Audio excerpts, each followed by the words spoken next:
All right. I think we're officially live. Well, in honor of this Christmas week, EJ, it was the worst of times, and it was the even worst of times. The Bears are on football tonight. Unfortunately, we have to watch it. To commemorate this very special event, because it is a special event, it's the last TNF stream of the year, I have, speaking of the best of times and worst of times, I have McAllen 18 for when things are going well. And as the title has promised, I'm doing a shot every single time the Bears get scored on. Fun fact, could not find Malort at the liquor store. That apparently, according to the Total Wine store manager, is a very popular gag gift. So they were out of Malort. So I am resorting to our old friend, Absinthe. Oh, God. Oh, no. Oh, jeez. So every I'm time the not Bears sure get that's scored on better. tonight, I mean, it's a little better, but like not by much. It's, oh, man. It's the lesser of two evils, but by the slightest possible margin. So that Everclear, if I'm correct, is the one from Oregon Spirits It Company. is.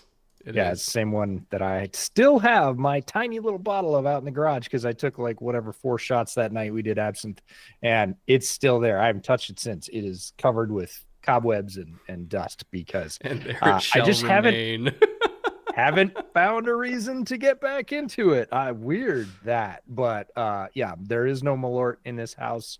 People often ask me, and I'm like, no, I don't like to torture my guests. So, nope, no Malort for me. I am, unless things get really awful, and they might. I mean, to be fair, they might. Second half, we can talk. I did get a bottle of 1800 Cristalino, so that is chilling in the garage. That might be my second half mind eraser if I need it. But for the first half, I am drinking Iron Horse ale, and that is local here from Ellensburg, and it's quite nice. That'll take the edge off whatever this is going to be, because this is going to be a thing. Make no mistake. I do want to emphasize to those in chat that are disappointed that there's no Malort. It's not even the worst thing. Like, if I'm doing a tier list of like terrible alcohol to have to drink during a game, as we discovered last season, like absinthe, obviously horrible. Malort, slightly below that. But that, like, pickle whiskey, to Oh me, yeah. was like bottom of the barrel. I would rather do Malort over pickle whiskey. And I'm not a pickle guy, so that's probably what it is. But that was putrid. Like, whoever even came up with that idea should be put in prison. So trust me, it can get worse. But, you know, we make do with what we have around here. For those of you that are wondering what our underdog entry is going to be for tonight, because I know a lot of you are itching to see how we fuck this one up. Again, I'm kind of rooting against myself, so I had to kind of balance that out with our underdog entry. So no matter what, I either profit or just lose harder. Jackson Smith-Njigba, I went higher on him for a touchdown. Zach Charbonnet, I went higher on him for a touchdown. DK went higher on him for a touchdown. So at least if I have to do a shot, I'm going to get something out of it, right? Caleb, higher than 33.5 passing attempts, and DeAndre Swift, higher than 14.5 receiving. So I am going down with this ship tonight, EJ. I either win or I lose. Yep. I'd say yes. Yes, you are. Picking 3 guys for a touchdown. Bold strategy, Cotton. We'll see if it pays off for him. It's the Bears. It's the Bears. Remember. I fully understand. And, 3 guys that are very likely to score in most games, but the fact that they might all score in one game, we'll see. Who knows? Maybe it'll be a rout. Maybe they'll put up 45 points and you'll cruise on this particular slip. DeAndre Swift, 14.5 receiving. They don't throw him the ball a lot. It's gonna have to be screens. They honestly, if it's not within 2 yards of the line of scrimmage, they pretty much don't throw it to DeAndre Swift, and haven't for most of the season. So you might get lucky on a couple of screens there. That's what you'll need. He can certainly get that on one screen out in space. they have not been great since midseason in making sure that he has that space when he catches the ball. They've been much better in creating it in the run for him, especially outside runs. That's been working for him a little bit better since they figured out, oh, yeah, we shouldn't be running him between the guards. That's not a great idea for DeAndre Swift. Caleb Williams, that many passing attempts. I hope he has less. I think he'll probably have more in reality. He's going to have to have more. The real question is if he throws a pick. It seems that he has a preternatural ability to avoid them, because despite getting the living crap hammered out of him for the majority of the season, he has not thrown one in a record amount of time now. So we'll just leave it at that and see how it goes. But he may be too careful. Some people would argue that. And that's a case for another podcast. Maybe he should go hang out with Matt LaFleur and get a little bit of that. Go ahead, chuck it down the field that Matt gives Jordan. It's not like you can lose by any more points than you already are. Yeah, no, it's very important to Caleb. It was talked about it before the beginning of the last Bears game. They asked him, what a good game looked like to him, or what the important things to have a good game were. No turnovers was one of the first two things he said. No turnovers and we win were basically the two things he said. So he sees those things as very strongly linked, and statistically they are, but nuance being what it is, there's more to that. So we'll see. I just threw the link in chat, by the way, for anybody who wants to tail this. Although, again, hopefully none of you are also holding yourselves to the standard of having to take a shot every single time they score. So no. I encourage you to tweet this. Clear. Just to be clear, we're not encouraging that, because, I think there might be some welfare checks going on if that was the case. Like the last time I did this? Dude, we're going to hopefully stay away from that. Maybe do half shots if it gets wildly out of hand. Yeah, if it's like 20 points in the first half, I'm going to have to do half shots. Yeah, no, and I fully advocate for that, because, I know your wife. I like her. I don't want her to have to deal with that. That's going to be completely rugged. The last time, for those of you that are new here or don't know the legend, the last time we had, the absinthe game was pretty rough. And the Malort game that came after that was also pretty rough. Well, because last year it was, I'll take a Malort shot every single time the Bears score, because the Bears were terrible. They couldn't score. And then they decided to drop like 6 touchdowns in the same game just to screw with me. So, maybe we'll get lucky and this is the best Bears defensive performance of the season. We'll see. They had some pretty good ones early on. They have certainly fallen off the wagon. Really, the story of the Bears is can be told with their games before the game against the Commanders and their games after.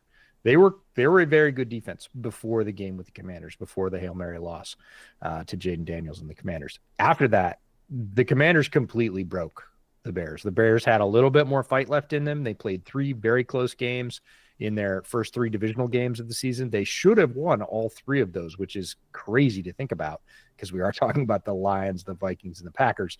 They won none of them, and after that, the fight was extinguished. Eberflus got fired, of course, after the debacle on Thanksgiving versus the Lions. And they all said, yeah, we want to play for Thomas Brown, and then came out and laid an absolute biscuit against the Niners in the first game with Thomas Brown as head coach. So that was it. They were really broken after the Commanders. They tried to buck up, play for pride, get it done. They came close 3 more times, and then that was literally the end of it. They have not been a good defense since that Hail Mary loss. Jeff Merrill says for $10, thank you, Jeff. So what's the shot of choice tonight? I might need to join. Jeff, do not join me. We're doing absinthe, okay? Don't do this. Nobody and else when he deserves says this. We're doing absinthe, he means he's doing absinthe and mine's remaining in the garage upstairs. We're not doing that. I'm a professional, folks, okay? Stunt driver on a closed course. Don't do this. How do we classify Indianapolis? It was not a closed course. When we were at Prime the first night, just housing quesadillas on the street at 2 a.m. When I was feeding you quesadillas for life support at 2 a.m. Yeah, that. Those were the best quesadillas I've ever had in my life. Those were the most necessary quesadillas I've ever given anyone. Oh God, Sean Tron for $5. Merry Christmas, everyone. What was your favorite gift you gave and received? Ooh.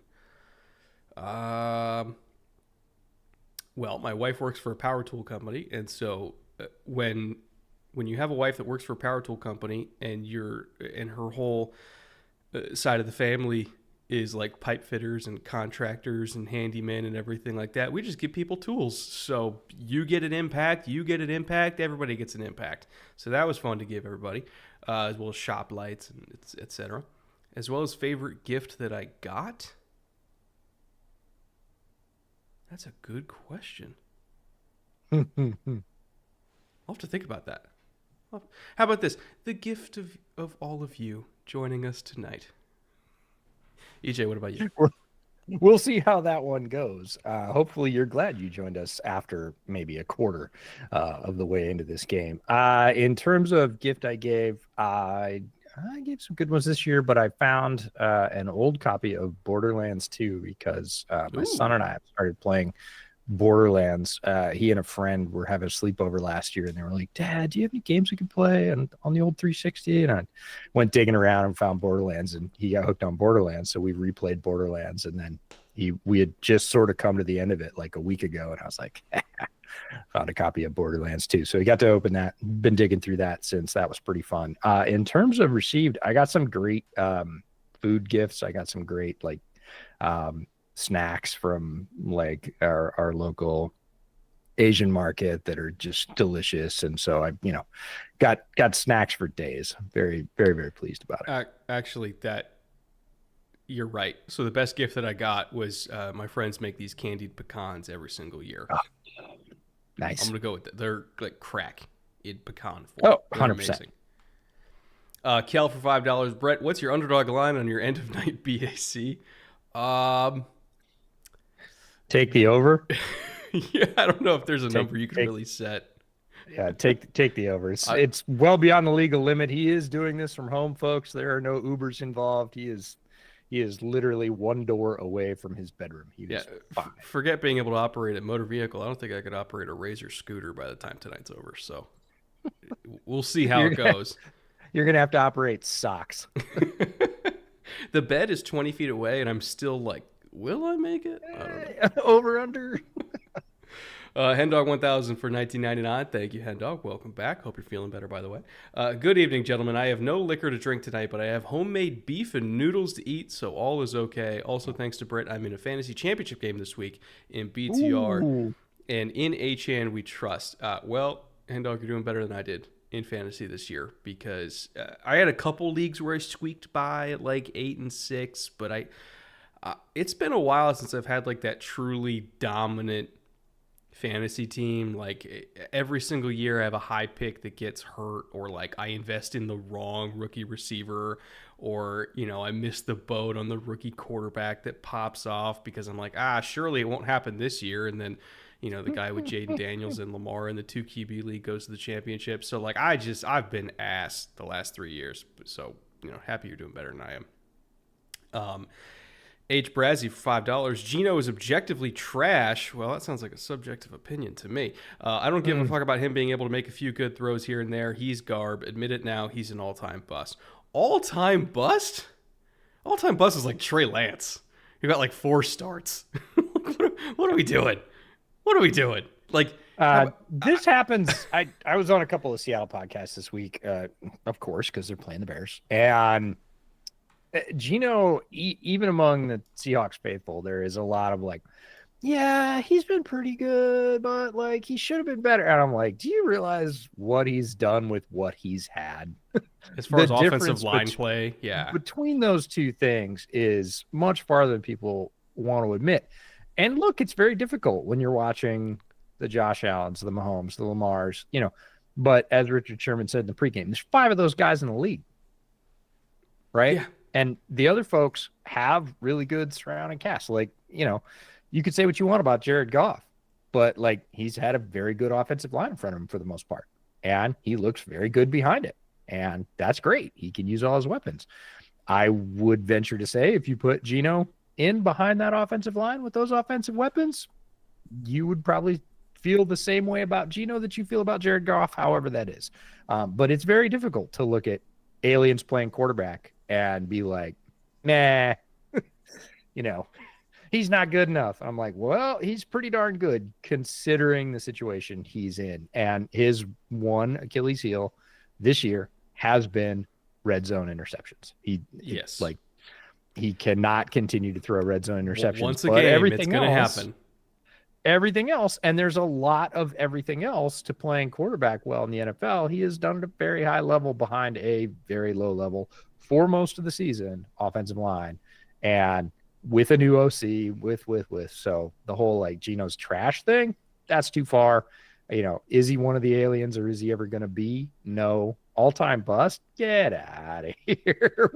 We'll start going back through the quarterback bust list, and maybe you'll warm up on Geno a little bit. If you don't, that's all right. It's your prerogative, but it's not right. Yeah, there's not one, but two Jets all-time busts that are starting quarterbacks for NFC teams that are above 500 this year. So, I don't know. The word bust is very strong for me. Supercharged. I put this out on Twitter, by the way, right? Because Geno, I think last year and maybe the year before that, if I'm recalling correctly, you could argue Geno was playing at a top 10 quarterback level, especially when he was just hitting everything down the field at a crazy high rate. Hold on, let me clear out the bot real quick. There we go. Yeah. This year, I would say it's been more like top 15, 16, right? Sure. But still, like average to above average quarterback play in Seattle, given how terrible the offensive line has been, how unreliable the defense was early on in the year before they got their shit straight. And so I put the question out to Seahawks fans. I was like, what's the plan?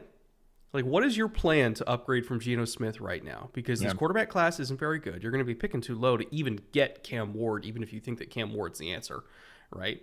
So, and Anthony Richardson, by the way, like apparently was the plan, that they were considering, and then obviously they went in a different direction based on how the draft board fell. But like Geno's better than Anthony Richardson right now, so it's like your plan is to go with either a rookie quarterback in a class that isn't even as good as the one that Anthony Richardson came out in, or try to get something in the free agent market, which may be the only upgrade you're going to get is Sam Darnold, maybe.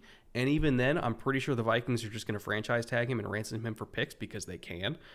So it's like you're going to spend money and draft picks to get a guy who might be an upgrade from Geno in the Seahawks environment compared to the environment that Sam's in Minnesota. What's your plan? What's your plan to go from Geno, top 15, 16 quarterback, to like getting a top 8 to 9 guy? Like, what's your path? Because I don't see one right now. Like, honestly, the only thing you can do is like hope Jalen Milroe is there at like a reasonable pick later on day 2 is like a true developmental quarterback that's going to take multiple years on the bench behind Geno to, hopefully maximize the physical gifts that he has. Other than that, what are you doing? I don't think there's an answer. There's a really irresponsible argument, and Tony Gonzalez actually made it in the pregame. And this one bothers me more than most things do about opinions around team building or the draft. And it's this supposed belief that there's a quarterback tree somewhere, and you just need to go pick one, right? Because he's like, I don't think it's responsible. Geno's never going to be one of those top guys. Like, I think you have to go get, a better quarterback. And Sherm said, look, I got to disagree with you. Like, where I'm with you. This is the exact conversation I had with Brandon on the Seahawks podcast of like, how are you going to do that? Because Darnold is probably the only one, I'll put in air quotes, available in free agency. And he might be better than Geno. He's better than Geno at some things. He's worse than Geno at other things. So is that a true upgrade? I don't know. And in the draft, better than Geno? Like, especially in the early going? No, it's not going to happen. And that's it. Those are the two sources. Like, you can get them from the league or you can get them from the draft. And in the league, you either get them in free agency, and they don't come open in free agency because supply is not as big as demand, or they come open and trade. But again, at their, when do we see quarterbacks at their prime traded? We don't. If teams have them and they're playing well, they get locked down because those teams don't want to go back into the wasteland with no quarterback because they know what that's like. So the idea of like, well, Geno's not good enough. You just have to upgrade. How? Like, show your work and then we can talk. But if you're just saying it just needs to be better, great. There is no mythical quarterback tree. You can't just go get one. Steve Palazzolo had a great point about how, quarterback is the only position that when you take one in the first round, the expectations are that they become top 10 at their position, and anything short of becoming top 10 at their position is considered a failure. And it's like, it's the only position we talk about that way. Yep. If you take a first round left tackle and you're the 12th best left tackle in the NFL, you're happy. 16th, you're happy. Like quarterback, if you draft Kyler Murray first overall and he turns into Kyler Murray, which is like an average starting quarterback by pretty much any conceivable metric. There's highs, there's lows, there's frustrations, there's excitement, a little bit of success, but like Kyler's fine, right? Mm-hmm. That's considered a bust for a lot of people for a first overall pick, even though it's like, well, Kyler's been a starting quarterback in the league for a while and he's not bad, but he's not good enough. So then you get a whole bunch of people that are like, well, should they replace Kyler this year? With what? It's the same question. With what? Yeah, stylistically, if you want to go to Sam, it's different. Like you're running a different offense. And if Drew Petzing stays and he believes that he can do more in his offense with Darnold than he can with Kyler because of certain limitations in Kyler's game or highs and lows, and he's willing to sacrifice, obviously, the dynamic playmaking and the running ability that Kyler has to get some more steadiness in certain zones of the field. And he thinks that's an upgrade. I get that. Like, I'll buy that. That's a legitimate, balanced argument. I'm not saying it's correct. I'm just saying if they believe that and they think that's going to move their football team to a greater place, okay, I can see doing it for that reason. Still going to be wildly expensive. I mean, anything you do in the quarterback market, especially when there's competition, is going to be crazy expensive. But if they believe that, cool. I mean, Sean McVay believed it at one point. He had Goff and he said, no, I need something else to move my offense along. They trade for Stafford. They pay a price to do that. It's worked out for them, but you still have to have commitment, a lot of commitment as an organization to do that kind of move. So, if you can make a nuanced argument for why and how, great. But if you're just saying has to be better, I think that's extremely lazy. And yeah, it ticks me off. JJ for $2. How many shots until Brett misses Eberflus? I would die before I say that, I think. Yeah, a lot. EJ's going to have to call me an ambulance before that comes out of my mouth. Right. And call me an ambulance, but not for me. Because, I don't think either one of us would admit to that under pain of torture. Like, it wasn't not our favorite head coaching hire around the NFL for some time. You could waterboard me with this. I'm still going to be like, give me Tressman.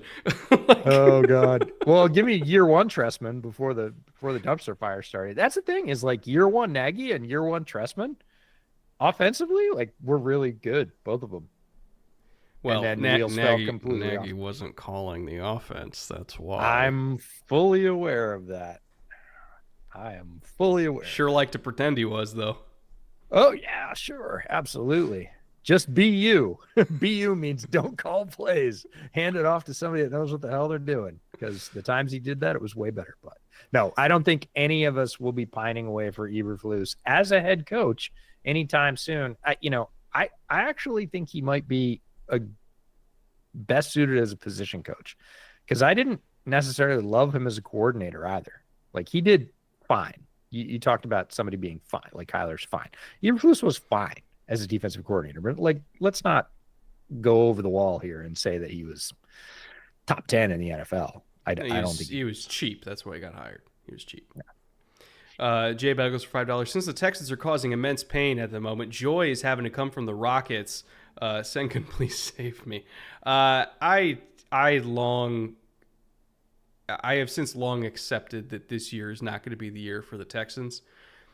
They're going to be in the playoffs, which is great. Like, we love to see CJ Stroud start his career with 2 straight, campaigns making the postseason. The team is not there yet. They have a lot of fun pieces. overall, like the coaching staff, Derek Stingley's one of the best defensive players in the NFL. Their edge rush duo is one of the best edge rush duos in the NFL. Love some of their young linebackers. Petre's amazing. Like, there's so many good pieces there. Obviously, Nico's a top 10 receiver.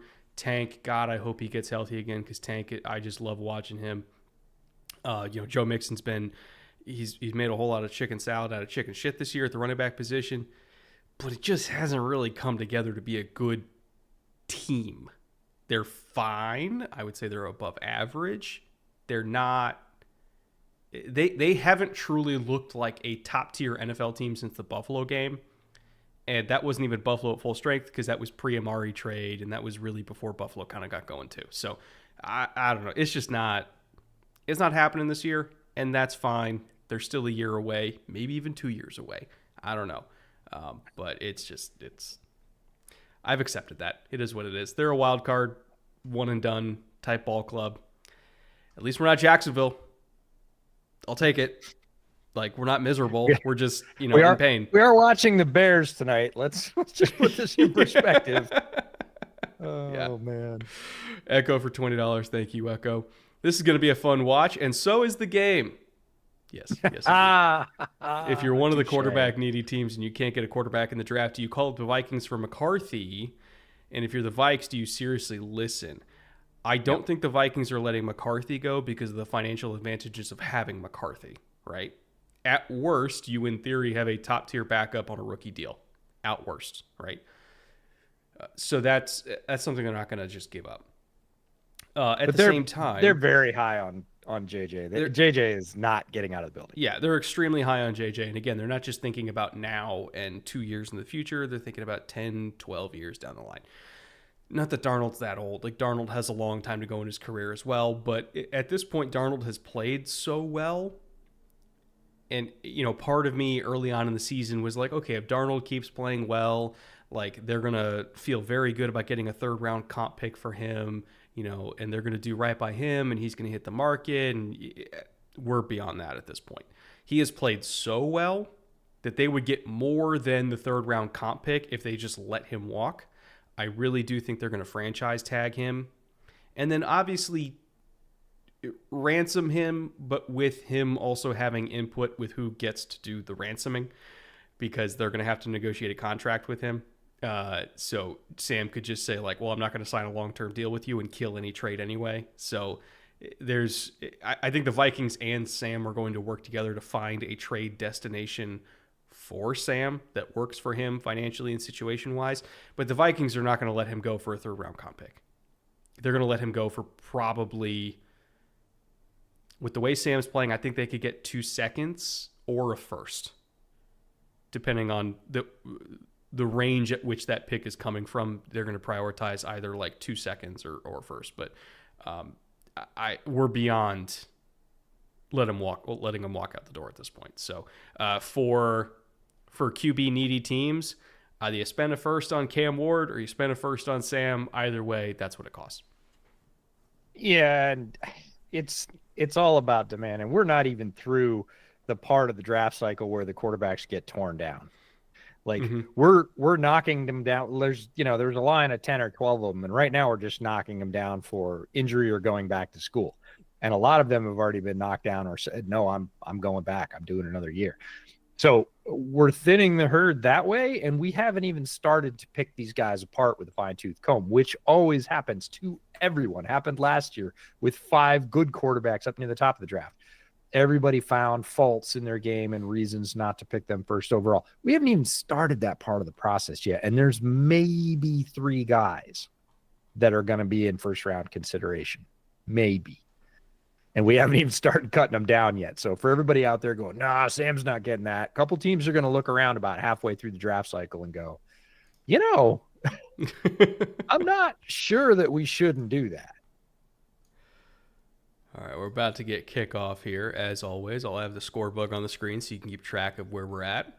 Almost 800 people in this stream before kickoff. You know what they're here for. I know what they're here for. Nathan for $20. Hope both of you guys had a Merry Christmas. What other than interior offensive line for both of you is on your team's off-season wish list? Also, I was gifted a bottle of Yamazaki 12 for the holidays, and we'll be drinking that tonight. I got that up on the shelf too. So I can personally attest to how great it is. You're going to enjoy that. As for other than interior offensive linemen for Chicago, offseason wish defensive list. line. Yeah, no, defensive line for sure. They need more pass rush. Can be interior or exterior to go opposite Montez Sweat.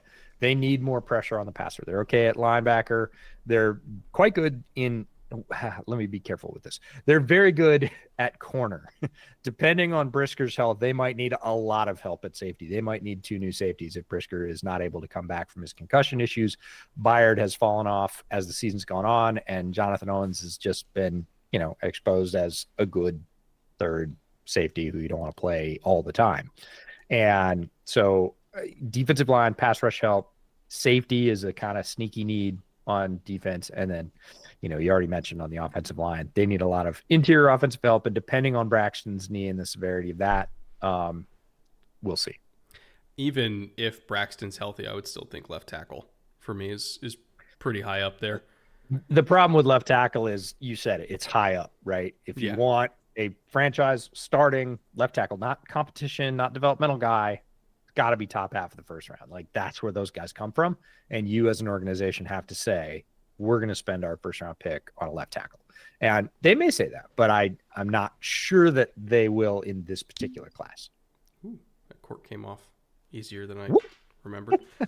Again, we're going with the good shit tonight, McAllen 18, because it is a celebratory evening. Oh, got to tackle when you're playing Zach Charbonnet. Zach, favorite of ours, played at UCLA. Very tough runner, very crafty runner. A lot more. It's not that he's like super elusive, but he breaks tackles. He has just enough shift. He gets defenders off balance. Then he runs with power. He knows what his skill set is, and he runs within it very, very well. Really like his style. Not as flashy as some other backs, but in terms of effective, he's quite effective. And Seattle's run game really popped a couple of weeks ago with him leading it. Oh, there you go. God, that's good. It's the first great thing about this game. There you go. Again, the fact that I get to wash down the absinthe with that makes it a little bit better. We're talking about small shades of gray better here, but it's Scotland's mouthwash, man. Like, what do you want? Yeah, no. I know people will call me a heathen, but if I'm going to make like a semi-smoky Coke, I'll do it with that. I mean, I do it with Lefroy. So you see, but you like Lefroy by itself. That's straight true. Up, and I That's don't. True.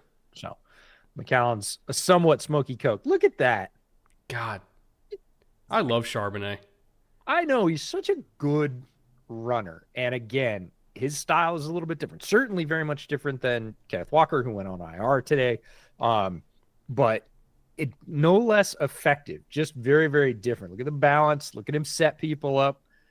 Absolutely just juked Owens there. Got him leaning outside, got around him to the inside cleanly, didn't even take a shot, kept his momentum, was able to pick up, twice as much on that run through one good move off the inside on an unblocked defender. He's got a great dead leg cut for a bigger guy. Oh, man. Yep.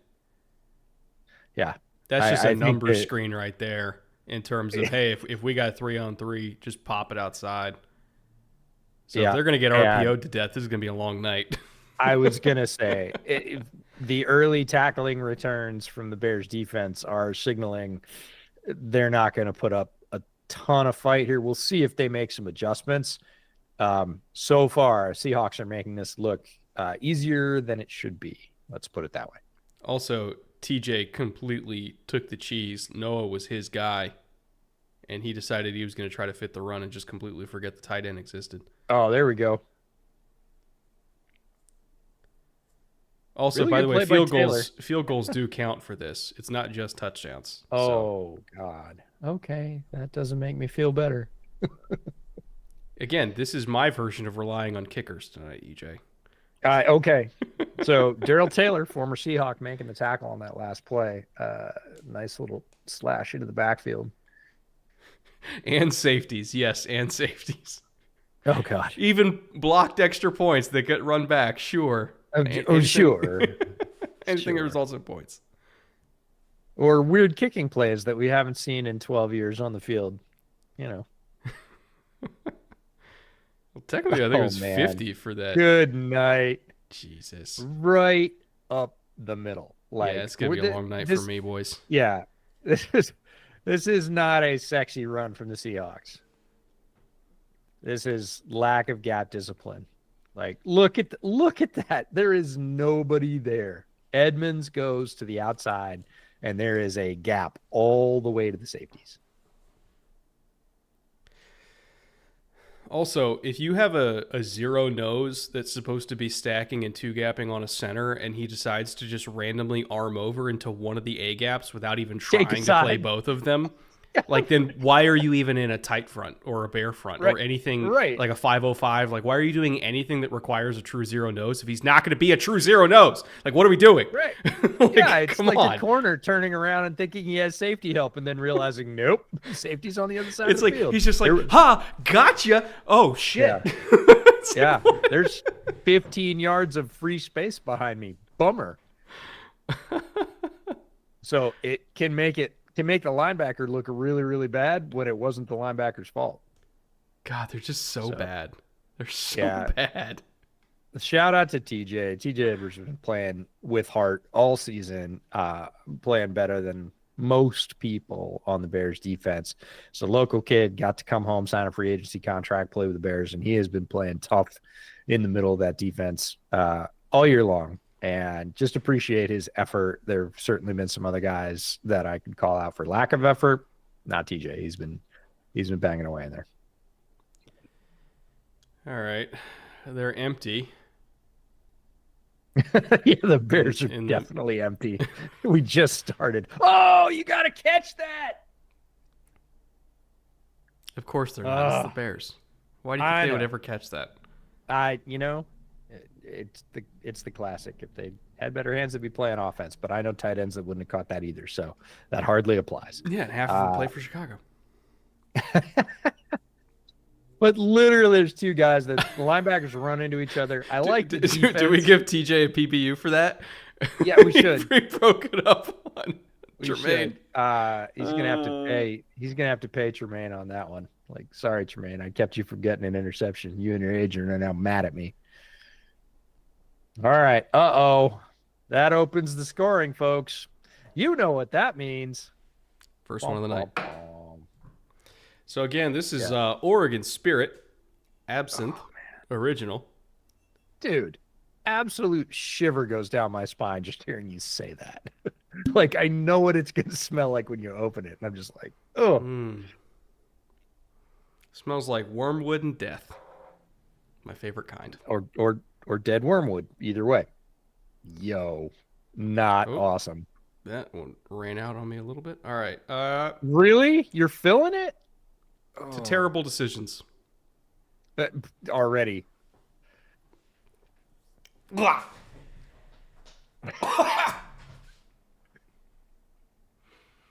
Just like a cat crapped in his mouth every single time.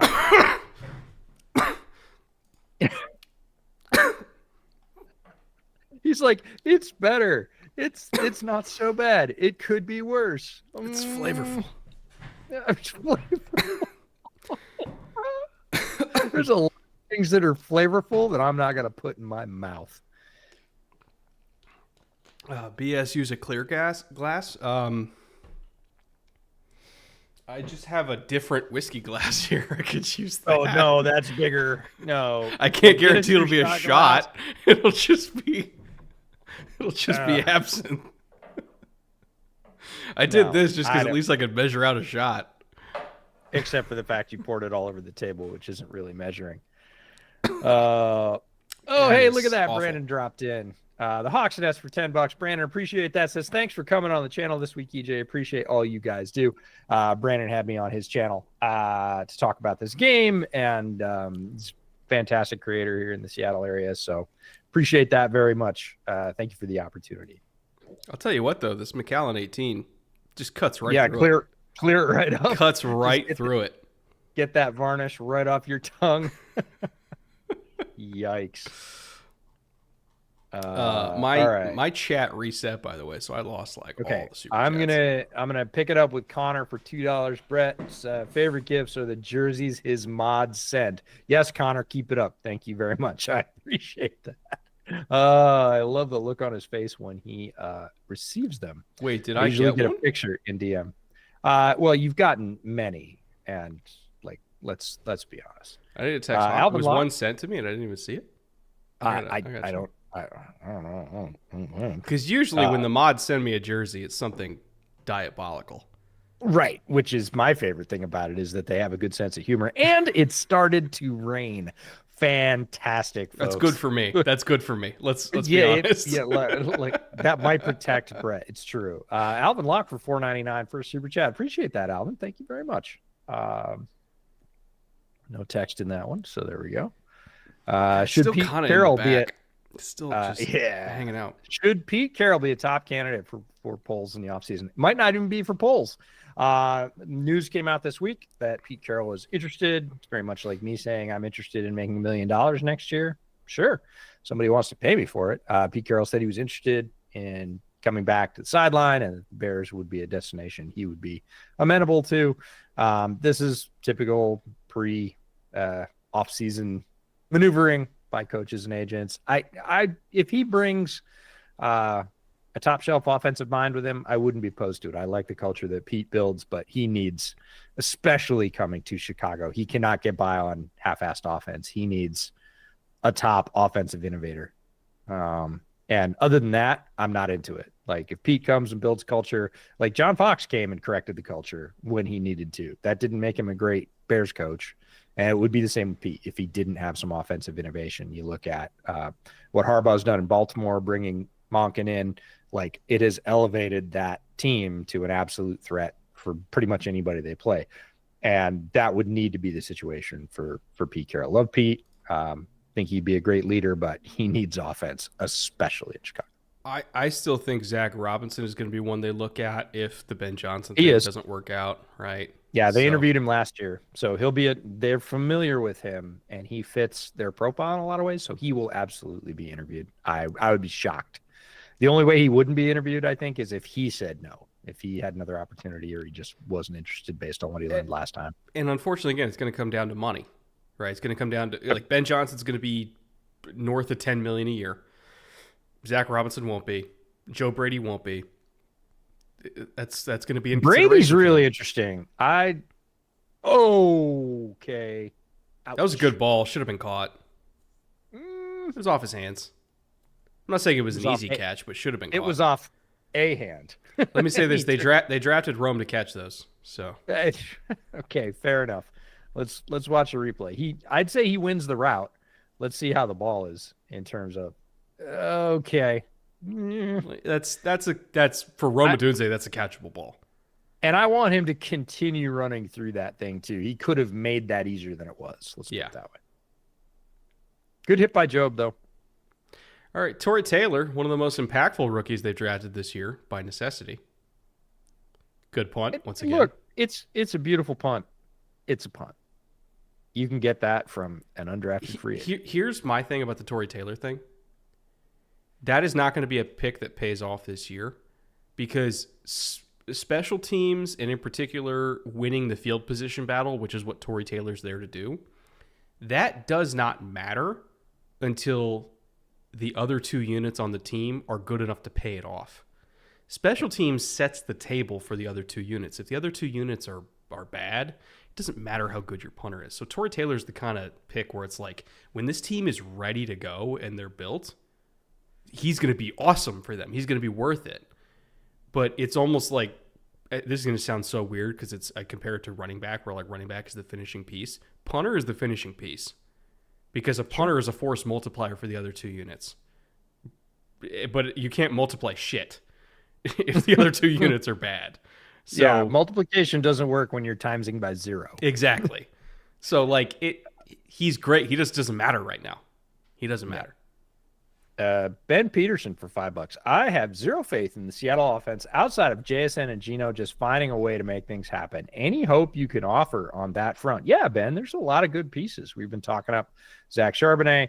K-Walk is tremendous. He has struggled desperately with health. They still need a top-flight tight end. I think A.J. Barner is a nice piece. I don't think he's the answer. And they need a lot of offensive line help, which will make that offense look quite a bit different. I know DK is a lightning rod in local sports, that's for sure. Some people love him. Some people can't stand him. He's productive in many ways, not a lot of the ways that would make him a quote unquote true number one. So he's frustrating that way. I get it, but there's a lot to like about the Seattle offense. It's not going to look good until they get offensive line help, period. Like, that's just not going to happen. It's the foundation of everything. It's why the Eagles prioritize it. It's why the Chiefs prioritize it. It's why every winning organization, the Lions, the Patriots during their dynasty, like, if you don't have a good offensive line, like, you're dead. You're just dead. So you got to get it. I fully agree. FT Maniac 948 for $10. Thank you very much. Pete Carroll and the Bears. Am I crazy for thinking it's a better idea than Vrabel if we can't get Ben Johnson? You're not crazy for thinking that. A lot of people are connecting the dots between Vrabel and the Bears because they both have Ohio State ties, as does Kevin Warren. So those two know each other. Vrabel has a very different style than Warren and Poles. I think it's very much oil and water, and everybody's just saying, oh, well, they know each other because they have familiarity with the school. Ooh, Geno slips in the rain, and Sweat picks up a free sack. Now, that is not going to be a high-quality sack. Thank you, God. Yeah. He's like, please protect me. Yes, indeed. You'd think that Geno would be okay with footing in the rain, playing in Seattle and all, but he hit Zach's foot. Oh, well, that'll do it. Okay, that'll do it. All right. But in terms of Pete Carroll, I think Pete Carroll actually from a like a team building standpoint and the way that he works would be slightly better fit for the Bears than Vrabel would. At the outset, they both still need offensive help. Vrabel's not an offensive guy either. And again, anybody coming in, this isn't a Vrabel thing or a Pete Carroll thing or anything else thing. This is whoever comes into Chicago needs to create an offense that works in the top half of the NFL. That's it. Period. End of story. Don't care how it happens. If it doesn't happen, you're going to fail. Period. Like, do not pass go. Do not collect $6 million or whatever you're getting paid as head coach. Ben Inlet for $10. Great show as always, guys. So I've seen a room. Oh, wait, no. We already did that one. Well, thank you. Anyway, again, Ben. Liam for $20. Wishful thinking this will put a dent in the medical bill after getting the absinthe pumped from your stomachs. Merry Christmas, lads. Thank you for another great year. Thank you for being with us again, Liam, for another great year. As for if it'll cover medical bills in America, nope. Oh, my sweet summer child. Yes. Oh, you naive little mind. No, this wouldn't even pay for the pen to sign away your life. Because those are expensive. Those are That's expensive. why it all costs so much. That's why people Uber to the ER. Liam, we appreciate you. Geno with a miss there to JSN. He thought he was going to hang that up a little farther inside. JSN was floating to space, floated inside a little bit farther. Geno thought he was going to stop a little bit sooner. Those are communication issues that we've seen less of this year between JSN and Geno, which has been a real boon for Hawks fans. Wow. Owens just got tanked on the puck. Oh, it was 38. It was not Owens. Crazy hang time on that one, too, man. Yeah, speaking of, you can get punters in other ways. No, Dickinson's a great punter. I like Blade Ice Wood, smooth as a jagged rock. For sure. Yeah, goes down nice and easy. Oh, yeah, just like acid. I mean, absinthe. The McPain train for $4.99. Take this and get that lo mein ordered now. Brad may need it. Oh, man. I think they are referring to the time you came to Seattle and we recorded the pod in my backyard and I saved your life with pork fried rice. And it was at Wajimaya. Some of the best I've ever had, not going to lie. Yeah. And again, highly necessary. You would not have been standing without that pork fried rice. Good luck on the slip. No kickers is a massive W. Well, Maybe. See, this game is not going to be anything if not unpredictable. Like it's raining. It's two teams at the end of the season, not exactly playing out the string. Seattle just needs help from Arizona, basically. Like it doesn't really matter whether they beat the Bears, but if Arizona doesn't win, and Arizona doesn't kind of have to, if Arizona wanted to win, they should have won last week. So it's a weird spot. Well, I have to do the math on it. I can't remember if the Rams need to win out or if they just need to win this week. Because they play Seattle in last week, so I don't know how the math if the works. Rams win this week, the Hawks' chances are done. Arizona has to beat the Rams this week. Okay. And then Seattle has to beat LA in the final week, but they get that chance. If the Rams win this week, it's over for them. Gotcha. So theoretically, the Rams could sit in the last week if they win this week, because they're going to need that rest day before wild card. Okay, cool. Correct. So basically, Seattle is like, yeah, we'd like to beat Chicago, but it really doesn't matter. We just need the Cardinals to beat the Rams, and then we're talking, because it's about the divisional standing more than anything for them. So this is a weird game that kind of matters, but doesn't really matter for them. It'd be nice to win. So trying to predict any outcomes in this game, because Chicago's obviously well out of it. Well, I think Seattle definitely has to. They still have to win this one because they still have to be at 9 wins to even have a shot. So Seattle has to win out, and the Rams have to lose out. All told, I think. All told. All right. Chicago has looked, I'd say, typically disjointed so far on offense, and that continues. This is what we sit through every week, folks. This is the way. This is why I didn't put it as putting shots every time the Bears score, because I was like, "There's no shot." Right? Yeah, I would. No pun intended, but there's no shot. I would drink no absinthe, especially not in the first half, because before they scored in the first half last week, the Bears had been outscored in the first halves of their last 5 games, 73-0. What a stat! So talk about starting behind. Yeah, you're always behind the 8 ball going in the second half. So second half adjustments might be great, but you're going to need every one of them to even possibly pull even. So you can't start that cold, and you can't drop passes that hit you in the hands like that. Ethan Richards for $5. Thank you, Ethan. Merry Christmas to you guys from Blacksburg, Virginia. Will you be doing the nightmare matchup for each playoff team again? Ooh, it's a good question. I like that pod. That was fun last year. So that was a fun pod. I need to kind of do the math because our editors are off New Year's Eve and New Year's Day, which is Tuesday and Wednesday, I think.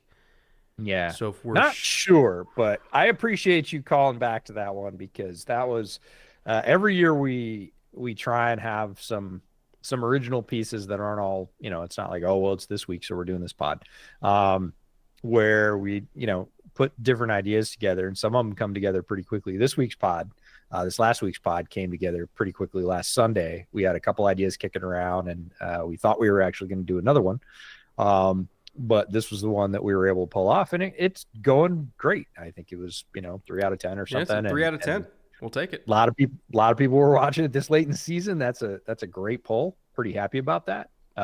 But it's great when people say, hey, you did this thing last year and it was awesome and I loved it. Or, somebody came out in the comments this week and said, these pods like this one are the reason I follow you guys. And I always deeply appreciate that. It's great to hear that, what's landing with which people. And when you really like something, let us know. We'll try and do it again. Can't guarantee it. But Nightmare Matchups was fun last year. I'm not sure we'll do it again this year, but we certainly wouldn't mind if we get the chance, because that was one I think when we proposed it, I was kind of like, it seems kind of, rote. I don't know. And then we got into it and we started doing the research, and I was like, no, this is going to be fun, which is normally what happens, to be fair. It's really going to come down to, we have to do the math on like, okay, what can we do recording on Thursday morning that can get out before the week 18 games, or do we just say fuck it and figure out, doing like a super long playoff preview pod for the following week, like, or do we do the way too early mock draft pod that we did last year that did really well, and then do the playoff preview pod? So Again, we gotta figure that. Again, New Year's and Christmas this year are kind of like awkward times. Yeah, So- we had to push Bear Era this week because we were trying to get it done. I had everything lined up to do it Monday, and then I realized I didn't ask our editor if he can do it tonight, because if he can't do it tonight, it's not coming out till after the game anyways. We'll probably just wait and record it after the game. And he was like, I can do it. Like, get it done. And by that time, it was already late enough on our end that I said, we'll do it. We'll do it Friday or Saturday. So if you're waiting on Bear Era, it's coming out later this week or early this weekend. Yeah, this is the 1 week of the year between Christmas and New Year's where it's just like airport rules all the time. Like it is? Really? Yeah, like huh? Really? Eat whatever you want when you want, drink whatever you want when you want. Like, work in you know PJs. What I had for breakfast? You know what I had for breakfast? So we got egg bites. Shout out to Costco for the little sous vide egg bites that are very much like the Starbucks one you get. And last night, I taught my daughter how to make chili verde con cerdo. Ooh. And so I reheated a little of the chili verde con cerdo over the egg bites. Oh, yes. Yeah, buddy. Breakfast of champions. That was so good. Yeah, I did not have that. I had a DiGiorno today. So again, airport rules. Eat whatever you want. Doesn't have to be good. Airport rules. Rules. I just had dinner for breakfast, and it was amazing. So it was really, really good. And now my daughter knows how to make chili verde, which is great, because she's much like I said, before we start researching some topics, sometimes I'm like, I don't know. She was like, I'm just being lazy. I'm in my bed. I just want to stay on my phone, talk to my friends. I was like, but 10 years from now, when you make this for your roommates and their eyes bug out of their heads like cartoon characters, you're gonna be a champ. Yeah, you're just getting her ready for freshman year of college. 10 years in advance. 100%. That's all. 100%. All right, Seahawks back on offense again. Boo, hiss, boo. Did I tell you what she said about it when we finished it, when she was eating it? No. She looks at me, she goes, 99 out of 100, I'm going to heaven for just this. Yeah, kid, you are. I was like, well, it's tough to argue. It's pretty damn tasty.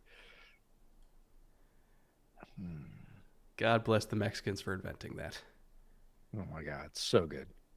If you've not had chili verde, seek it out. Seek out a good version of it. Just go to Colorado. It's everywhere. Yeah.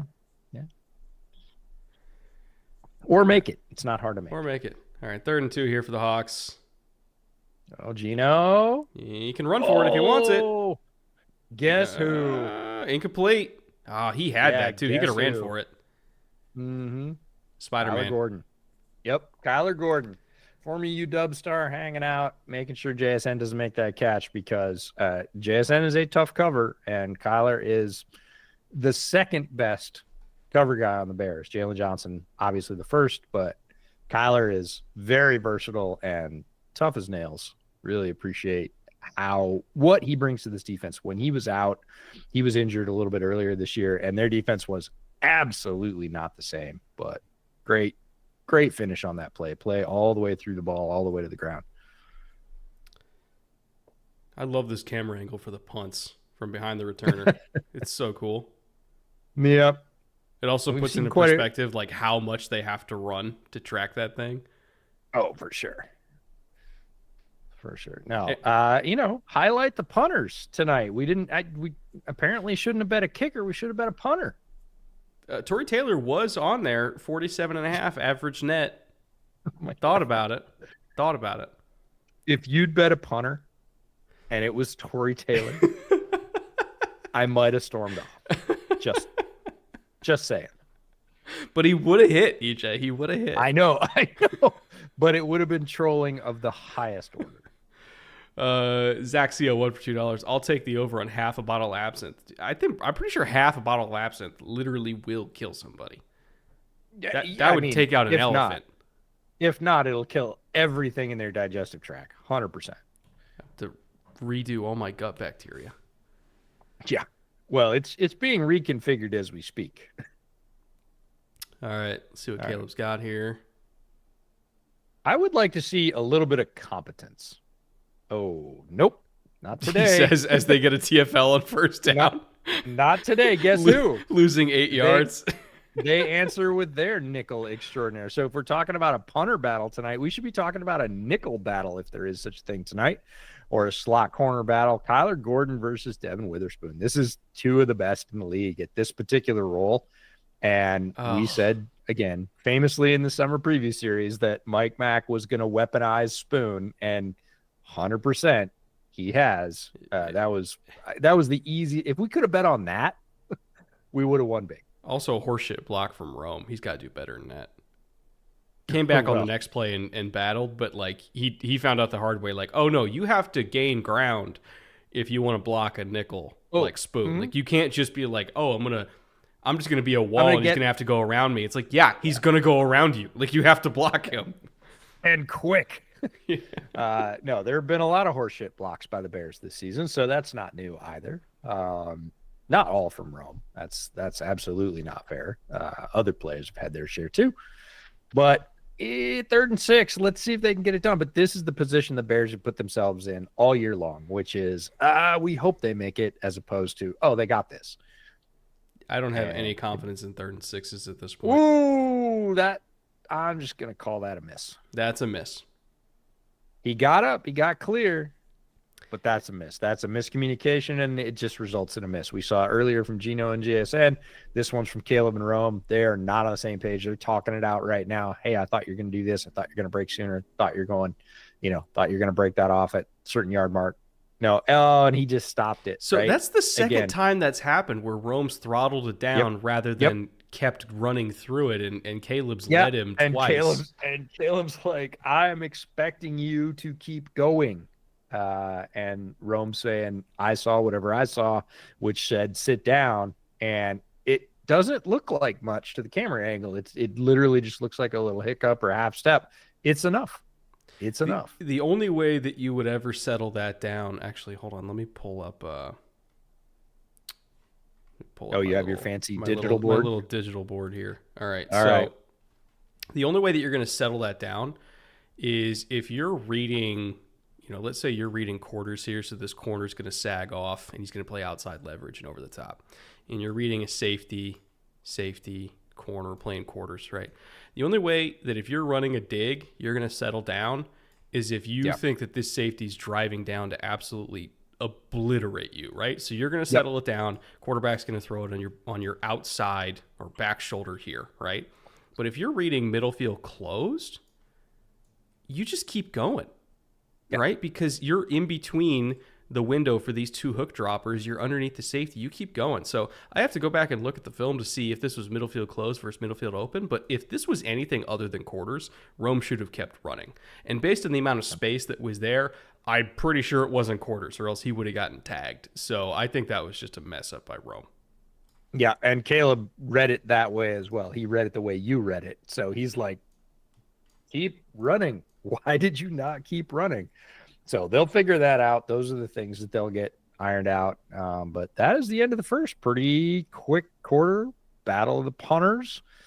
Not too much offensive success on either side. Bunch of misses. We'll see if they can clean those up. But I'm going to tear through some of the super chats because I assume you got yours reset, but we got a lot that we got to tear through. Brent Markley for $4.99. Who do y'all see winning MVP and taking away the QBs who would be your MVP? Who do y'all see winning MVP and taking away the QBs who would be your MVP pick? So is this so how about this? Let's say who are we going to pick to win MVP if quarterbacks are allowed versus not quarterbacks allowed? Oh, okay. Sure. So quarterbacks allowed will probably be Josh Allen, I'd bet. Or Lamar. You're right there. Anyways, probably Josh Allen. Probably Josh Allen.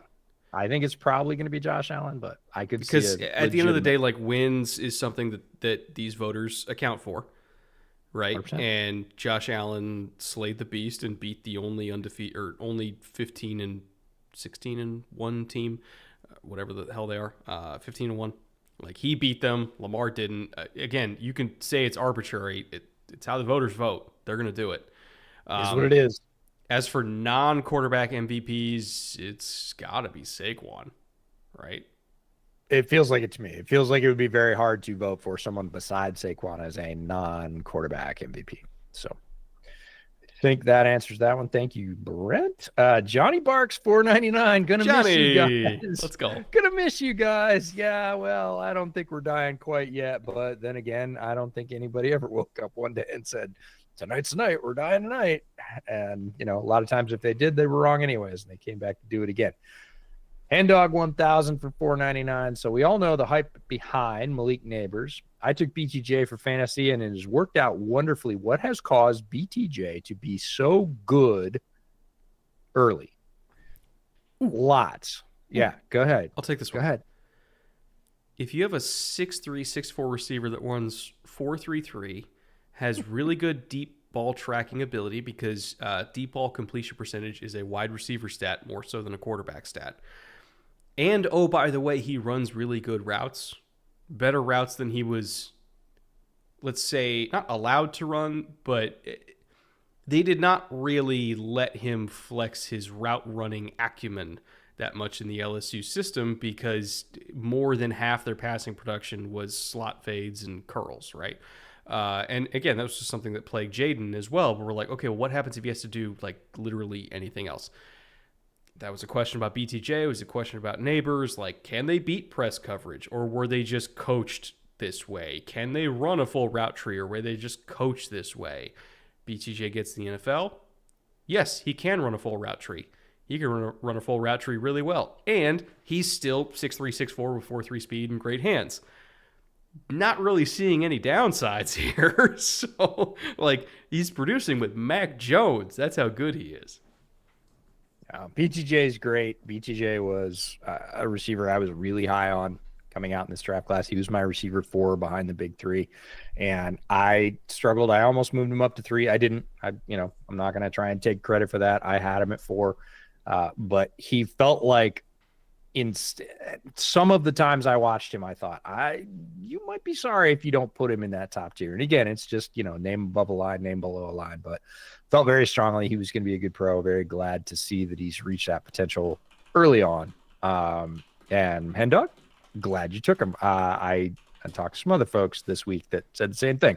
And yes, if you're having any production with Mac Jones, you're pretty darn good because Mac's not the bigger part of that. Let's put it that way. Con Steve said, hot take, based on rookie seasons, BTJ is the best wide receiver in this draft. He's certainly outperformed Marvin. Yes. You could argue he's definitely outperformed Rome. Yes. You could argue Malik, but again, Malik missed time with injury and the whole Daniel Jones of it all, even though it's like, okay, still producing with Mac Jones. Not like Mac Jones is like a lot better than Daniel Jones. Apparently they're keeping up despite the Joneses. Good. That was nice. That's solid. Yeah. Yeah, it's basically him or Lad McConkey. Go figure, right? Are the two best rookie receivers this year. And Lad, I think, has really talk about outperform expectations. Like that for me, far 100%. exceeded expectations. And I liked Lad a lot coming out. But yeah, you liked him more than I did. I didn't dislike him, but I also had more thoughts about his reservations and thought more of them might be present early on. He has absolutely reversed my mind on that. The only thing I think will hold him back is health, because he does get up slowly from a lot of those shots already. Man. He's been beat up all year. Yeah, and I just don't know that that's going to get a lot better. Like, I would love to see him come back next season with like 15 more pounds on him, like of solid muscle. And that's hard to do. Like, it's hard to create 15 pounds of good muscle. But he kind of needs it. I don't care if it slows him down a tick because he is plenty quick. But he needs more armor, and I think he knows that. But he's been absolutely great. Malik was fed the ball so hard in the first half of the year. Like, we talked about it early on. After a month, he was on pace for insane numbers because New York was 100% force feeding him the ball. That again was interrupted by injury and Daniel Jones and the Giants season in general. But the early pace for Malik was going to be historic. Like, they were like, we spent a high draft pick. We're going to show you why. Here you go. 15 touches a game, whether you like it or not. He's all we got. It's him and Tyrone Tracy. Let's go. So that fell off. But again, it's really good going into another draft cycle. Whoever you think are the top 4 or 5, there's some guy just outside the top 5 that's going to be inside there, and there's some guy inside that top 5 that's going to be outside the top 5 or 10. That's just always the way that it works out. Somebody in chat said, is there a world where Brock Bowers wins Offensive Rookie of the Year? Yeah, this one. He should. This he should. One you're in. Yeah. Yeah. This planet's weather. So Geno holds on to the ball a little bit too long. Chicago fans very familiar with that. They're like, "Hey, this is the Leo gif, right?" Like, it's the Spider-Man pointing meme. He's like, "Hey, I've seen this one," and Bears fans have seen this one. What am I gonna do? I'm gonna take a sack. It almost looked like there was 2 receivers that ran. There were right next to each other, and I think the spacing Metcalf was off. Yeah, Metcalf was undercutting Lockett, and your other receiver should not be undercutting you. Oh, another sack? That's going to be a sack. Flag, though. Yeah, flag before, but that's going to be grounding. He didn't make it past the line of scrimmage. There was nobody in the area. The flag was so quick, though. It was either false start or offsides. Right. Yeah. It's an early down. So we'll see which one they... Offsides. There you go. Yep. Yeah. Vegan Metalhead, I would do shots tonight, but I only have Jim Beam. Honestly, that might be worse than absinthe. You know, people do it at bars around this country every single night, and the results are predictably terrible. I'm talking specifically for me. That might be worse than absinthe. Like me and Jim go way back, and we're not friendly. We've kicked the hell out of each other a few times. We've gone to battle. All right. Right. Have you watched Tyler Sheridan's new one? He has like 8 shows. I can't keep up with him anymore. So Landman is pretty good. Billy Bob Thornton, and he is a reformed drinker who drinks low alcohol beer. He drinks Michelob Ultra, and people always give him trouble about it. He's like, "Give me one of those." He's like, "I thought you quit drinking." He's like, "There's no alcohol in that." He's like, "It's low alcohol." He's like, "There's alcohol in that." He's like, "Why don't you just have a whiskey?" He goes, "Okay, I'll have 6 of these, and tomorrow night I'll come in and have 6 whiskeys. You tell me if you see a difference." I love Billy Bob. I'll watch anything with him in it. I know, and it's a recurring joke in Sheridan's work, because if you saw Hell or High Water, which he also did, there's a great line in there. One of the brothers sitting on the porch. He's like, "Hey, don't be drinking. I need you sharp." He goes, "Who gets drunk on beer?" By the way, chat, if you haven't seen Hell or High Water, great movie. Oh, yeah. Oh, my God. Tremendous. It's so good. Tremendous. I asked somebody if they'd seen Landman, and they said no. And they said, "I really like Hell or High Water." And I was like, "What are we doing here? You're the pre-made audience. Like, get to it. It's the same stuff. It's a continuation. Not same storyline, not same characters, but in terms of feel, some of the best Texas B-roll you're going to see. Like, nobody does Texas B-roll like Sheridan. And yes, I know Hell or High Water was filmed in New Mexico, but it still had that West Texas feel, hardcore. I mean, they're right next to each other. So I'm just saying somebody's going to pop in a chat and be like, "It was New Mexico." And I'm like, I know. I know. Nick Urbaszewski for $5. Okay. Do you guys think Caleb can beat Kramer's records or even get to 4K passing this season? Hope he does it. Will be awesome and sad at the same time. Yeah, the answer was he was on a much better pace right after those 2 games where Thomas Brown took over as offensive coordinator, but was not yet head coach, and the wheels hadn't fallen off. As soon as they laid an egg against the Niners, those hopes in general took a pretty big shot. He's going to end up in the mid 3s. He's not probably going to have a 4K passing season. He would need 400 per game the last 2 games. Yeah, there's no way. People are kind of shooed him into that number early on. I was like, hey, we are still talking about a rookie quarterback. Yes, it's a great landing spot. Yes, there's a lot of talent. That's still a lot. Again, for a Bears quarterback, for most franchises are like, what do you mean 4K? Like everybody's throwing for 4K, right? No, famously not. Trevor Wright for $10. Chiefs fan, I 100% disagree with the quarterback talk pregame, pre-Smith, so pre-Alex Smith. I thought you didn't need a top quarterback, but now I know that quarterback is the only way to win. Take wild swings until you luck your way there.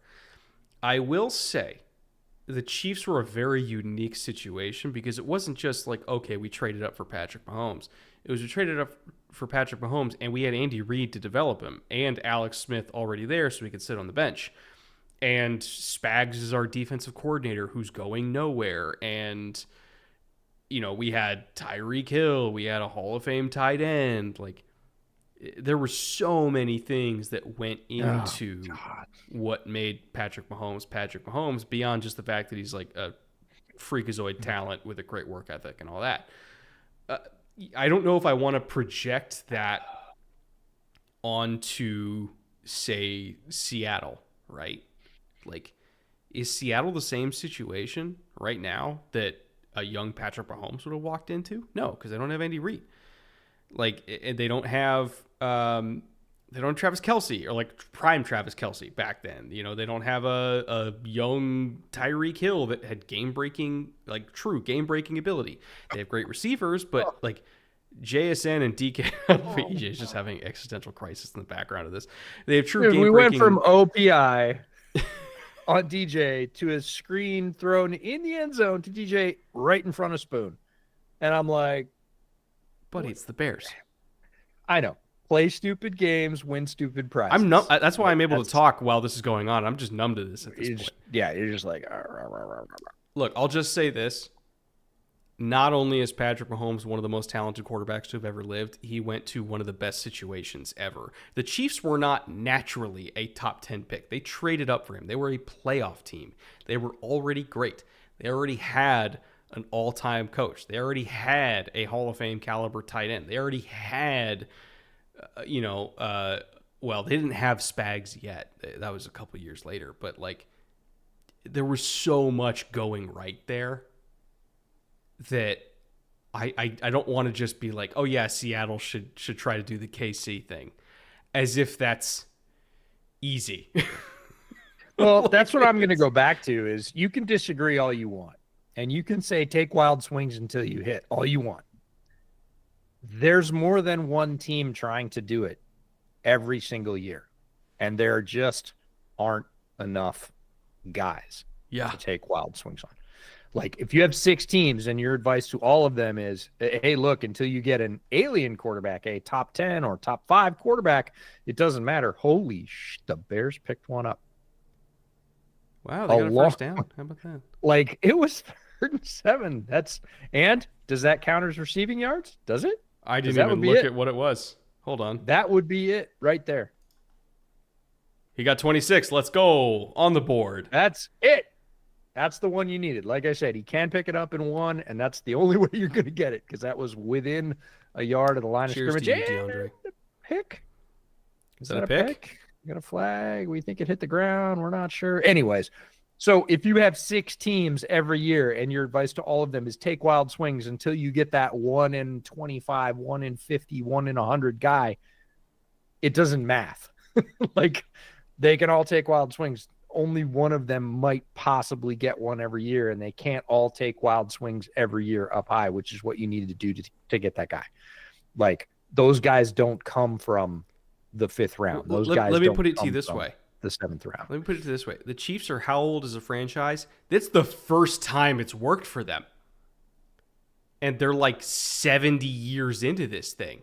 The Bills went through an entire ass drought. They tried to take swings in quarterback. They took swings with Ryan Fitzpatrick. They took swings with EJ Manuel.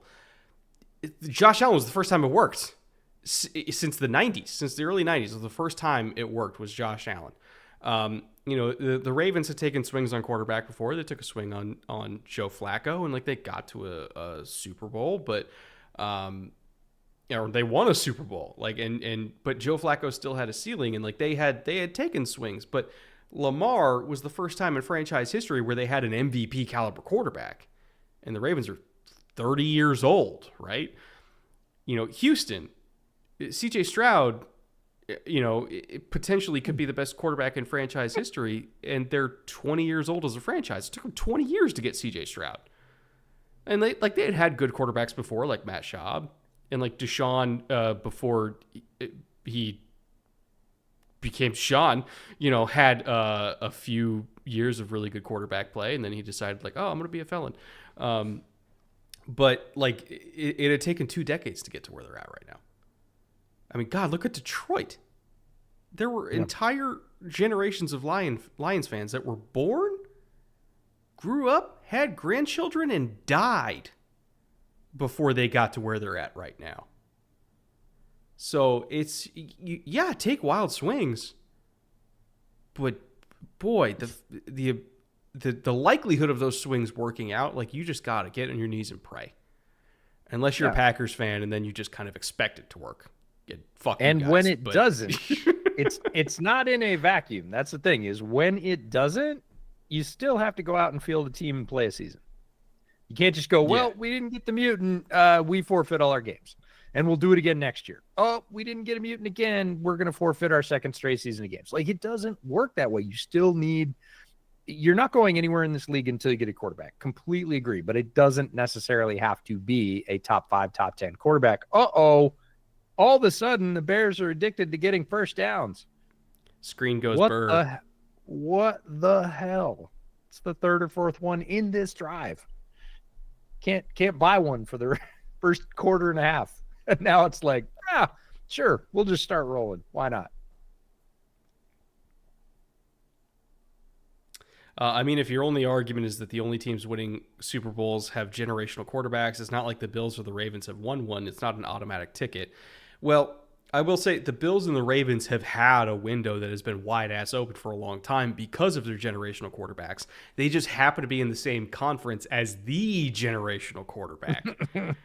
So, like, there's the rub, right? It's the same thing that happened with Roethlisberger and Phillip Rivers and even Peyton to a degree. Like, all of them were generational quarterbacks for their franchises. They just happen to be in the Tom Brady era with the generational quarterback of that 2-decade era. So, like, sometimes even if you have a top 5 guy, it doesn't work out because you're in the same conference as the top 1 guy, and that sucks for everybody that's in the AFC. So I'll say this, like, for Chiefs fans, like, just thank God that you got him. But the other 31 franchises can't rely on that. It's not realistic. All right, there's pure Caleb magic. Terrible snap. I think it hit the center's leg coming out. It basically gets to Williams on the hop, picks it up, goes, nope, not doing this, takes off like he's going to run, and goes, wait, I got a guy out there. I could just flip this. Yeah, that is an all-time bad snap. Caleb makes something out of absolutely nothing there, and the Bears pick up yet another first down on what should not have been. Great feat by Caleb. I've noticed something throughout this year that when Caleb just needs something to work, he goes to Keenan. Oh, no, he wants – we could have a whole pod about this, and we probably should. He relies on Keenan. He has a connection with Keenan, and that is not necessarily the best thing for the Bears passing game. Yeah, because Keenan ain't going to be there long term. But every time the panic button gets hit, he's like, where is that old man? Like, I need him right now. And he has threaded some balls into Keenan this year, many balls into Keenan, where Keenan was not open, and he completed it anyways. It's ridiculous.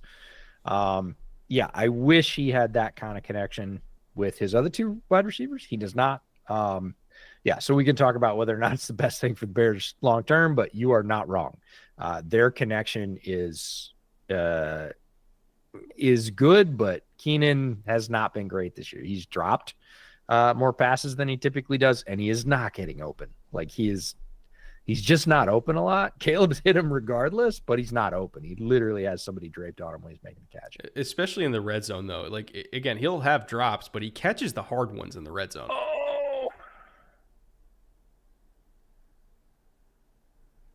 Generally, I agree. Generally. Yeah.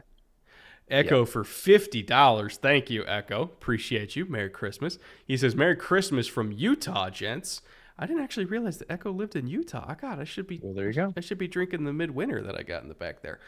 What do you think of the odds are that the Falcons, or what do you think the odds are that the Falcons in this offseason or next year try to trade Tyler Algier, as he's going to be in the last year of his rookie deal? He's going to be in the so he has 1 year left, I think, next year. As for if they're going to trade Algier, I don't know if I would do that because A, he's cheap, B, he's good, C, it's coming back. That was a hell of a throw by Caleb, though. I know. Great catch by Odunze finally. And here it is. Hold. Nope.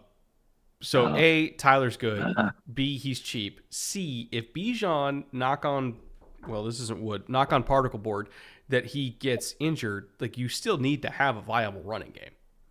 And if you have a viable running game with Algier for no money, I don't want to waste that. So I think backup running back is way more important than people think. Case in point, Zach Charbonnet in this game right now.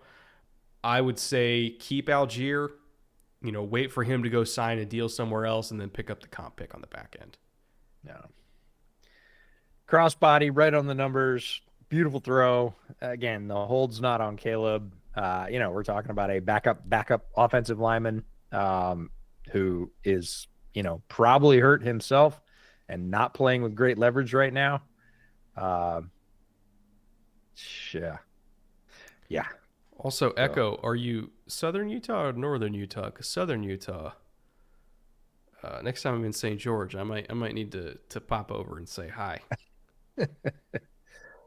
All right. You're drinking when the Bears get scored on, correct? Scored on, because I had no faith in them to actually score. All right. Well, but at this point, I might do both because there's no points. Might be How about this? offsetting at How this about point. this? If they make this, I will do another shot of absinthe because there's been no scoring. Why do that to yourself? Anyways, entertainment value, EJ. Yes. Well, entertain us. Dance, monkey, dance. Yeah, I was gonna say dance, clown, dance. Oh man. All right. Well, I'm gonna catch up on some older super chats. Tom Coke for $4.99. See it going in. Oop, that ran out. Again. How much of Caleb's stats are garbage time versus legit? Also, would any other rookies have been better in this situation? Maybe slightly better. Drake May is in a similar situation with less wide receiver talent, very similar offensive line issues. Got to start later in the year. Has performed somewhat the same, slightly better in certain scenarios. Caleb's stats are not just pure garbage time. That throw he just saw to Rome. That is not it's not a throw a lot of quarterbacks replicate. He can make those throws. We have seen him play on time. That was a lot of people's worry. Oh, he can only play hero ball. Oh, he can only play late in the down. We knew that was garbage. We told you that was garbage. We've seen him play on time. There are stretches of good offense the Bears have played. They're very short. You have to look very hard through a lot of garbage to find them, but they are there. So I'm not super worried. I got asked on one of those Seattle podcasts this week whether I was worried Caleb was the guy. And I'm not really. They need some solid coaching in there, but in terms of skills and abilities, and his ability to play the position and weld all those things together at the NFL level, I don't have worries about that. So not a ton are in garbage time. He's earned a bunch of them and certainly earned them in the situation he's playing in. Other rookies, Jaden's played great. Drake's played pretty good given his circumstance. Drake has no offensive line. Yeah, I don't think the Patriots are worried. I don't think the Commanders are unhappy. I honestly don't think the Bears are unhappy. I think the only reason the Vikings are unhappy is because JJ got hurt. They wanted him to play this year. If he hadn't gotten hurt, he would have been starting for them this year. Sam's been a great story, but he's only a story because JJ got hurt. So I think, all the early round quarterbacks, are playing pretty well. And that's a great thing for the league. It's a great thing for the teams that drafted him.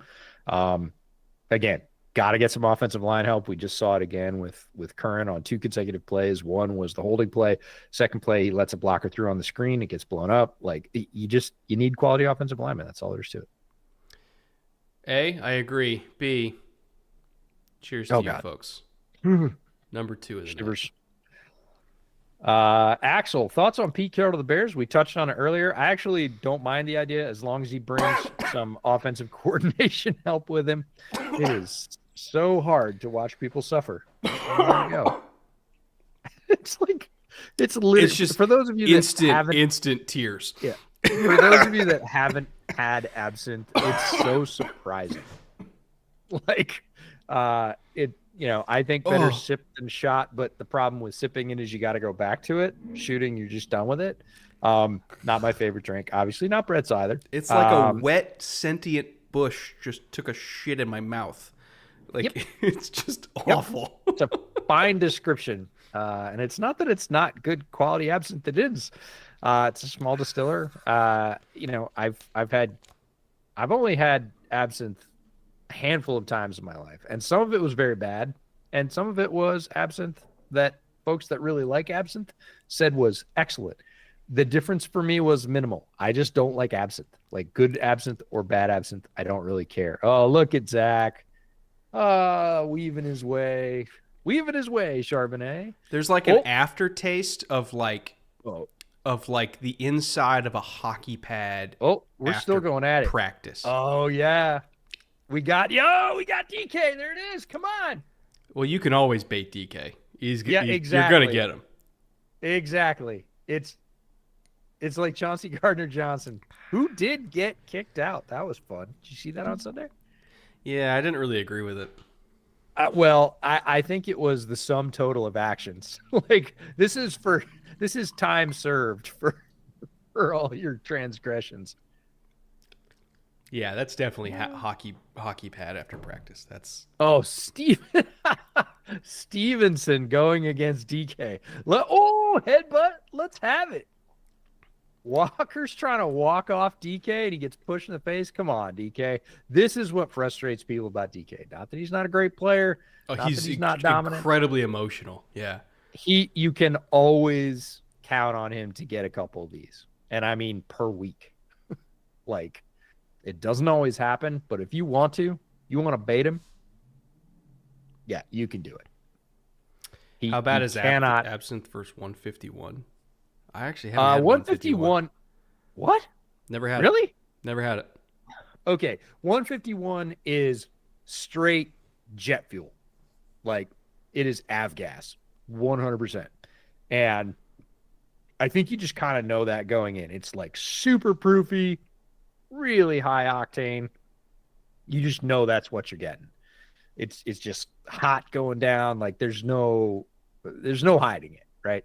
Absinthe is, again, kind of unexpected. It's the herbal piece of it, the sort of fumes, the way it comes back and the aftertaste. It's just it's a whole different experience. Like 151 is just like, okay, we're gonna take this throttle and just like pin it to the firewall, like 100%, and then we're gonna push it a little bit farther and see if the engine burns up. That's 151.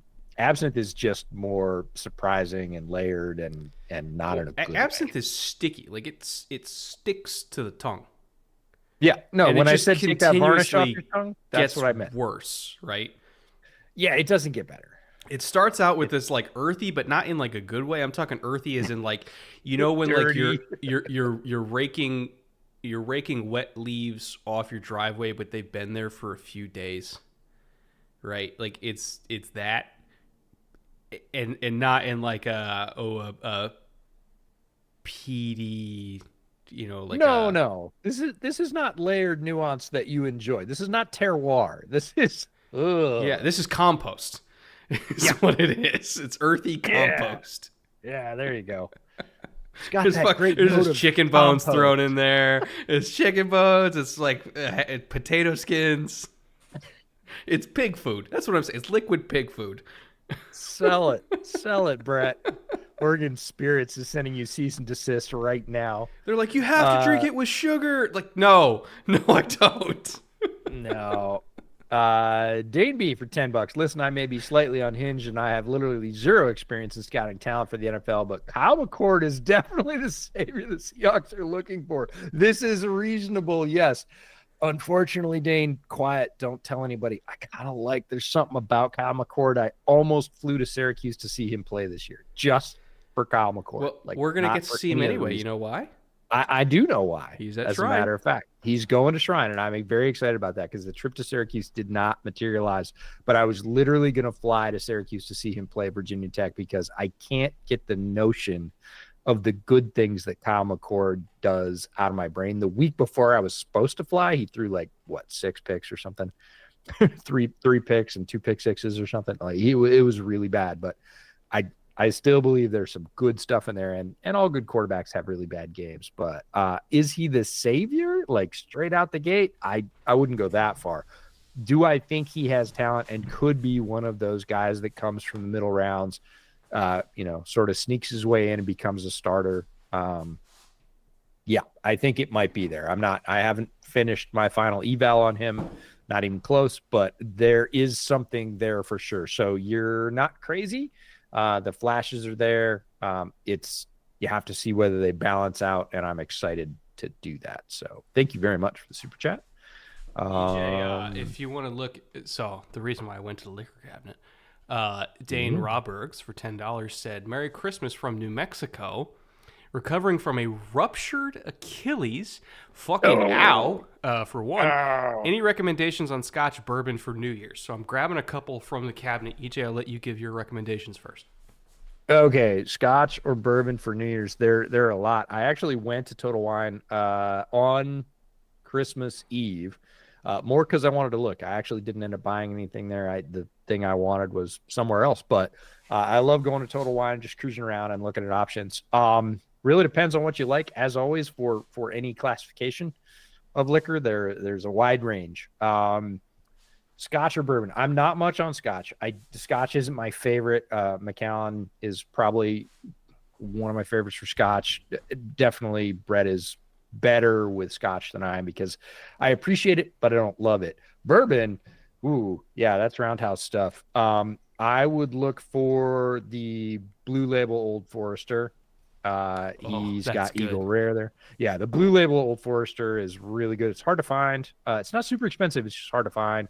It's one of the better bottles I've had this year. He held up some Eagle Rare, which is tremendous. We got Angels. Yep, Angels Envy. Or This you got is the rye, but they also do a bourbon too. Yeah, the bourbon I really like for Angel Envy. Oh, Fant getting in the action for the second time tonight. Noah Fant, typically kind of forgotten about. They throw to him once or twice a game. He's had some space against the Chicago defense tonight, so good for him. Angels Envy, Eagle Rare. Yep. Either one. I love Jameson Black Barrel. It drinks much more like a bourbon than it does an Irish. And then Brett's got a bottle of Woodinville, which is right up by me. Woodinville has a ton of tremendous offerings. They are pretty widely distributed now. You can find them all over the place. If you have a Costco near, you'll definitely find them there. And then last one, Oban 14. Oh, yeah. EJ actually drinks Oban. He could do it. I like Oban. It's not so much of a peaty Scotch. And then my favorite, if we're talking about Scotch, which of course is wildly expensive and somewhat hard to find, which is the Oban, I think it's Blue Paddle. Mm-hmm. Yeah, that stuff is great. I got the first bottle of that. A friend who had business in Europe and came back and duty free. He knew I liked it, and he grabbed me a bottle of it. And that stuff is tremendous. But I don't buy it for myself. But if somebody says, "Oh, I have a bunch of scotches," and they've got some of that, that's the one I'll engage in because I find it super well crafted. It's gorgeous. Also, if you're wondering if you find it dangerous to have 200 bottles behind you, yes, it is. Makes it hard to leave. Can confirm. Can confirm. It is a tough place to go and concentrate. It's like, I'll just have half a glass of something. I'll think about this. We'll work our way through it. And then the problem, not the bottle. And then, one thing leads to another. It can be difficult to hold concentration. Yeah, it's like when you're trying to pick out a show on Netflix and you spend longer picking out the show than you do watching. Yeah, you're just scrolling and scrolling, tasting and tasting. It does happen, but no, it's a great thing. It's not a bad thing for sure. Willis Honeycutt for $10. Merry Xmas, guys. Taking this down to college. What are your thoughts on Bill Belichick to UNC, especially with your comment that NFL and college are almost different sports? I'm more optimistic about it now than when I first heard about it because their NIL is so much. Like they have so much money to work with that it's really going to come down to who Bill hires for his personnel department, particularly the college scouting department. Like, can he hire people that are really good at that are really good at identifying talent in the transfer portal, as well as hiring, I guess you can call it a capologist, that knows the best way to allocate all of their NIL dollars. Because it's one thing to have NIL dollars available. It's another thing to spend them on the wrong stuff, right? So it's not even going to be about Bill coaching. It's going to be about how they work the portal and how they recruit. Although I have to imagine with that much NIL commitment, they're going to be mostly working the portal, kind of like Colorado, right? So again, it's all about that. It's all about that. But I think it can work. I really do. It'll be fascinating to see how he melds with folks that don't want to get on board with the system, because he will have those. He had those in the pros and he will have them in college, and it is a different scenario. Guys are certainly not as mature in college. You're dealing with guys as young as 18, 17. And they just have a lot less life experience. And many of them, as highly recruited athletes, have not been told no, maybe ever. So he might be the first guy that has to sit them down and say, no, you're not starting. No, you're not going to play here. And that'll be difficult, as it is with all coaches, but we'll see how much patience he has for that, because it is a big part of the college game. But other than that, I mean, he's got passion for it. They have a lot of resource, so they've got the raw materials to make it work. Auntie Six Soldier for $2. Guys, help! I'm a Raiders fan. What do we do? That's not a podcast. That's a podcast series. But there's a lot. You got to get a quarterback. Like we talked about it earlier. You got to get a quarterback, and there's some other pieces there, but not enough. It's not just a quarterback. You're not a quarterback away. So if you don't have a quarterback, you're not going anywhere. And maybe you do the build a place where we can go get one. And it's a very tough year to get a quarterback for all the reasons we just stated. The draft is not full of them. Free agency is going to be tough. Demand outstrips supply. Like, I do not envy the Raiders' position this offseason, because they need something that's going to be very tough to get.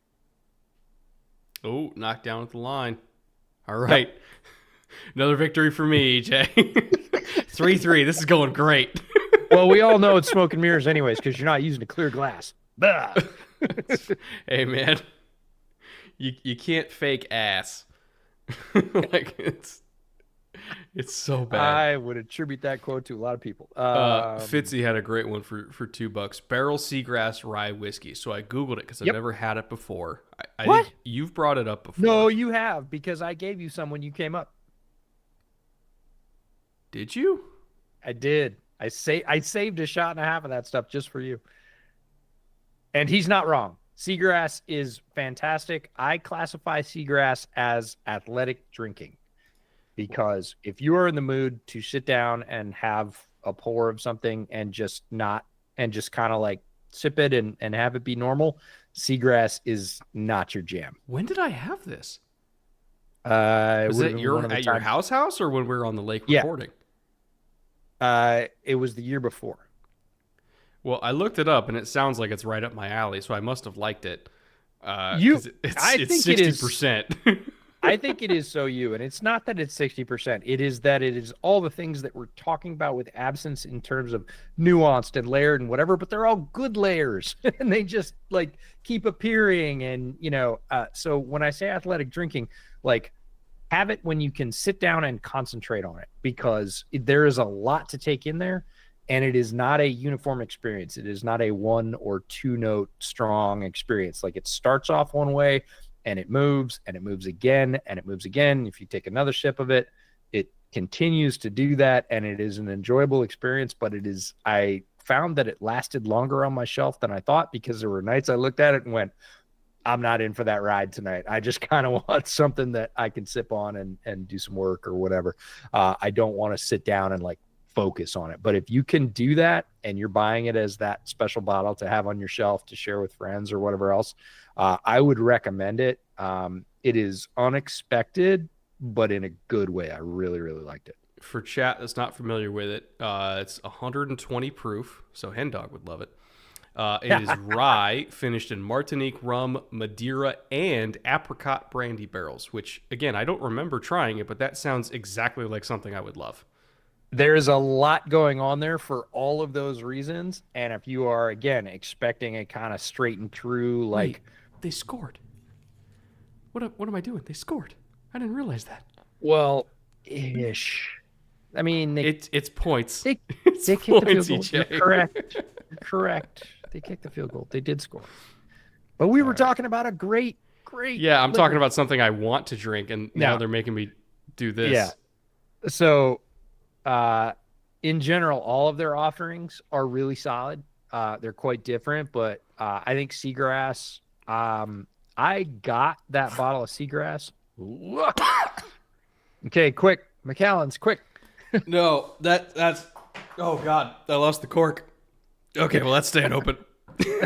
Great, oxidized absinthe, awesome. Oh yeah, it's just aging it. It's aging So, it. I got that bottle of Burrell Seagrass at a local whiskey store in Tacoma, which is fantastic. And it was on a trip there with JB, my old co-host from Bears Over Beers. When he was in town, we went down there and checked it out. And that was the bottle I came away with, and love it. It's great stuff. Oh, another sack. I'm gonna grab Caleb, that cork just so real he quick. can stay.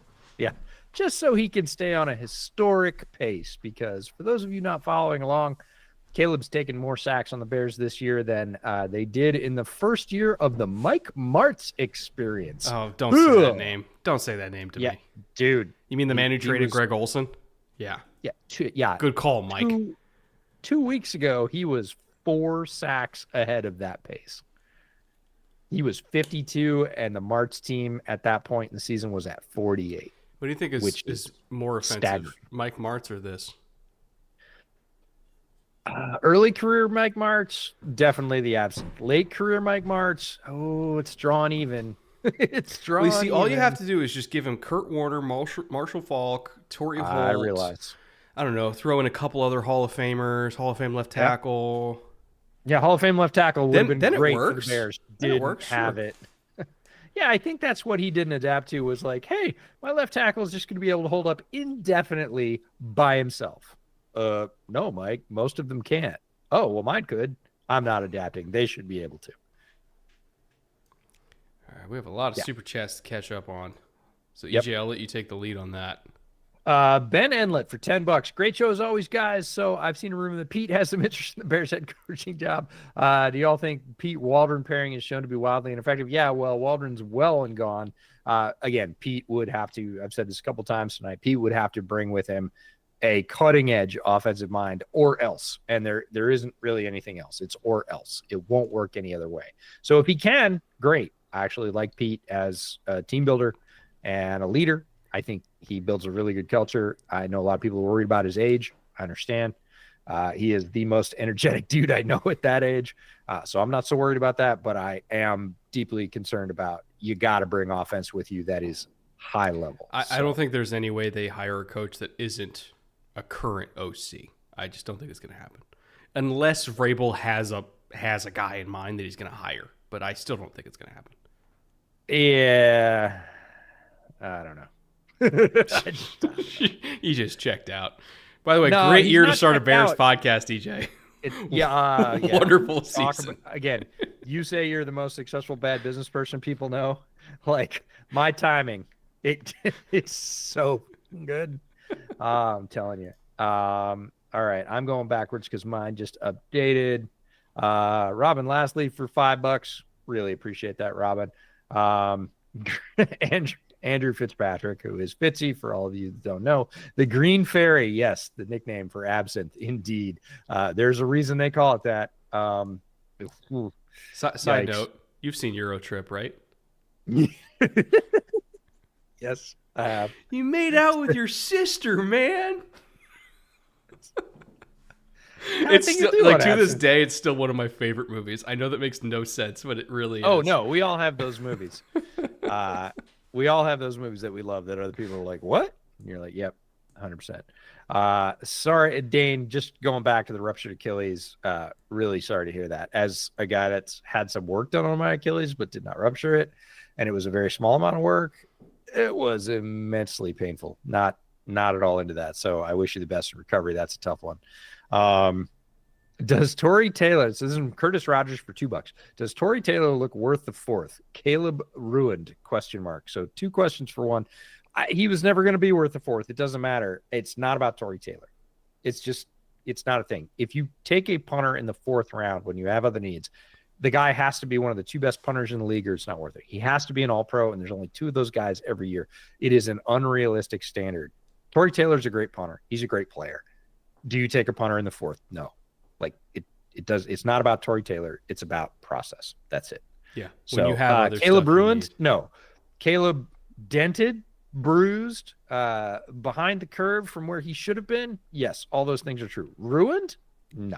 Too strong for me. If the other quarterback in this game, Geno Smith, can come back from what he came back from, 100%. Caleb can come back. He's fine. Yeah, I think ruined is too much. Do I worry from time to time? Yeah, there's, especially on the easy misses. The easy misses bug me. I know there's reasons for them, but I'm like, come on. That was an open look. He looked at the guy, didn't hit him, or looked at the guy and didn't throw it. Those I like less. But ruined? No. Too much for me. FPS Gandhi for $4.99. Merry Christmas to y'all. I'm curious when you 2 realized you were getting old. Oh, Jesus. I, at 27, got a set of red pots and pans to match my red stand mixer, and I am ecstatic. That is not a sign of getting old. That's just enjoying what you enjoy. Being a nerd is just really having a focused desire and attention for something. Right. That's it. We're football nerds. We're both gaming nerds. I'm a car nerd. Like, we're nerds about a lot of things. Nerds just means you have focused attention on something that you really like. If you really like red pots and pans and your mixer and you love it, that doesn't mean you're getting old. Getting old. I got a lot of those stories. Just ask Brett the sounds I make when I would say things. You get old the first time that you get socks for a present and you're like, oh, and yes, you're like, yes. Like when you get new sheets at Christmas and you're like, thank God. And they're really good. That's when you know you're but old. They're really good. And everybody's like, dude, it's still sheets. Yeah. No, I'm with you. I think that's more of a thing, but no, you're not old yet. You're just enjoying something. I hope they work out for you. One of the reasons I made that Chili Verde is because we were out Christmas shopping for other people. This is what happens. And I don't know if you know this, Brett, but I know that you enjoy to cook. Lodge now has enamel. Oh yeah. Oh no, I'm aware. I'm on that. And we got a Lodge enamel pot, and I was like, you know what would be perfect for this? I know what we can make with just this one pot, and it came out great. So it makes a great vodka sauce too. Also, somebody in chat said, you know, you're getting old when it starts to rain, and you say, man, we needed this. The Californian in me, like you. He's like, I was old when I was 14. Had a visceral reaction. Yeah, no, it's mine is when it starts to rain, and you said I knew this was coming. Well, Washingtonians have like a preternatural sense. Like, you can look at clouds and know exactly which ones have water in them. Well, it's true, but it's also when you can feel that because of all the injuries. Like, then you combine the superpower, then you really are like Hydro the Waterman or something. The lower decks for $2 Australia. Cheers from Australia, lads. Love your work. Hopefully, we can come to your fine country at some point. We would both like to, and pay you back for that, because we love all the support we get from Down Under. It's fantastic, and have a lot of support from Australia. Love the country, love the people. Let me ask you this, yeah, DJ. Yeah, because I had a serious thought about it. So next year we expect there to be a game in Dublin. Obviously, there's going to be games in Mexico City, England, Germany. Eventually, they're going to do Paris. Yeah, for sure. Is it possible to do one in Sydney or Melbourne? Because of the time difference? Is it even possible? Anything's possible, but it will be a longer stretch because of that. And just because of the physical distance between, quite frankly, the league offices in Australia. The world's small and it's electronic and whatever, but you got to fly people there. And it is, I don't care where you're going from in the States, it is 12 and a half, 14, 16, 18 hours to get there. And you're usually, I mean, you can't fly direct, of course, but a lot of times you're stopping and changing planes, Hawaii or whatever. And it's just long. Logistically, that is a lot longer than flying, say, a New York team to Munich. Like, that is a much shorter flight.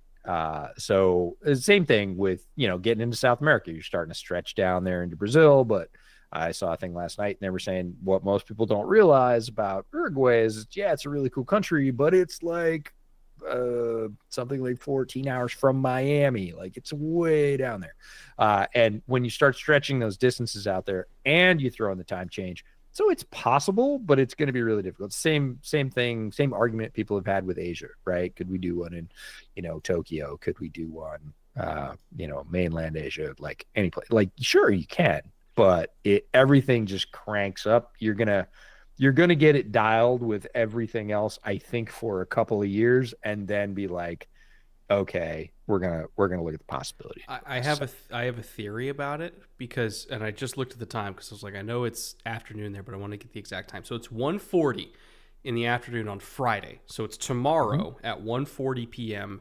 It's 6:40 p.m. West Coast right now. You can't do like the early morning thing like they do for the Germany and England games. No. If you're doing a Sydney game, I think it has to be Sunday Night Football, and they play it Monday midday.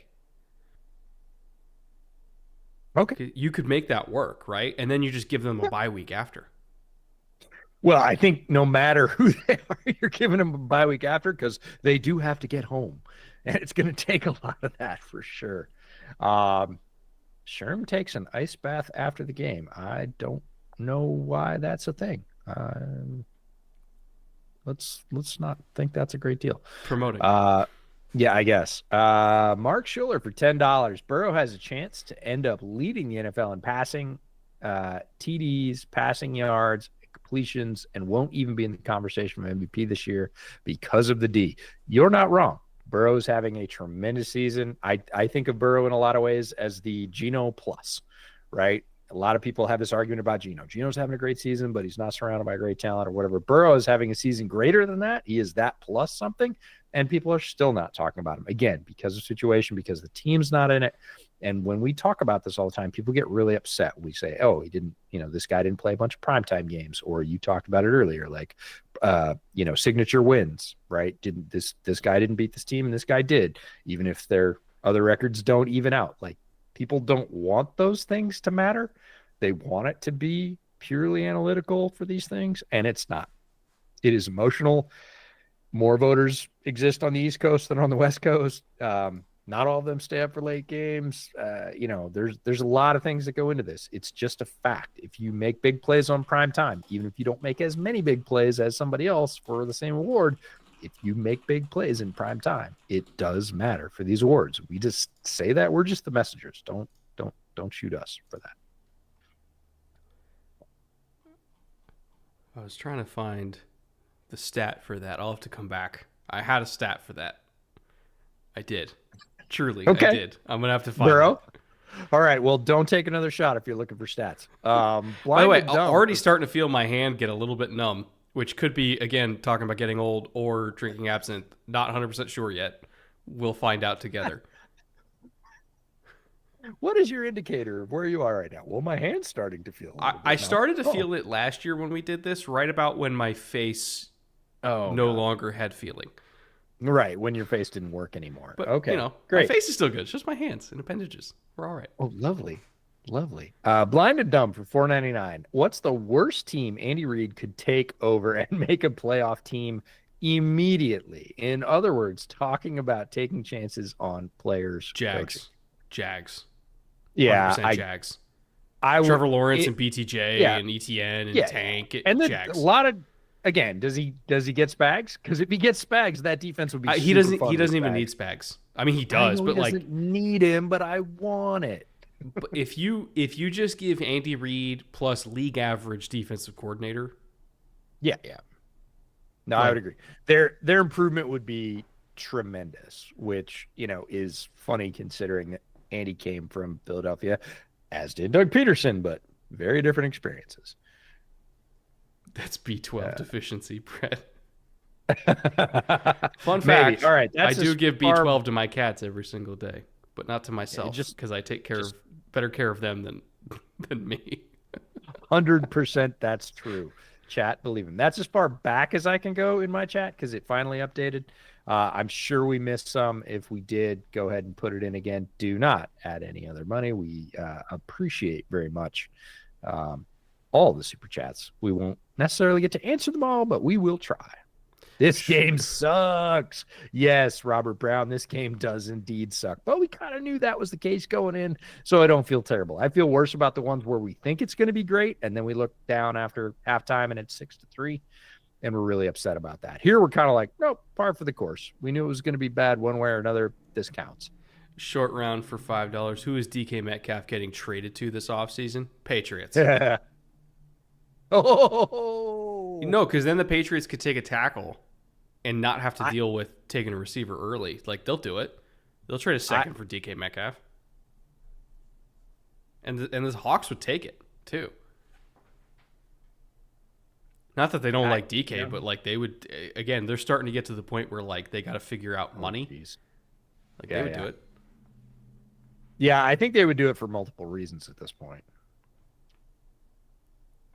Mostly because JSN has ascended, even though he plays a different position. He has ascended as a primary receiving threat in the league. So if you're going to let a DK Metcalf go and you don't have another plan, Lockett's aging out, and say you didn't draft JSN or JSN hadn't worked out, your fan base is going to eat you alive. If you're like, hey, we have the shiny new thing in JSN and we're trading DK for picks to fix our offensive line, like, you could sell that.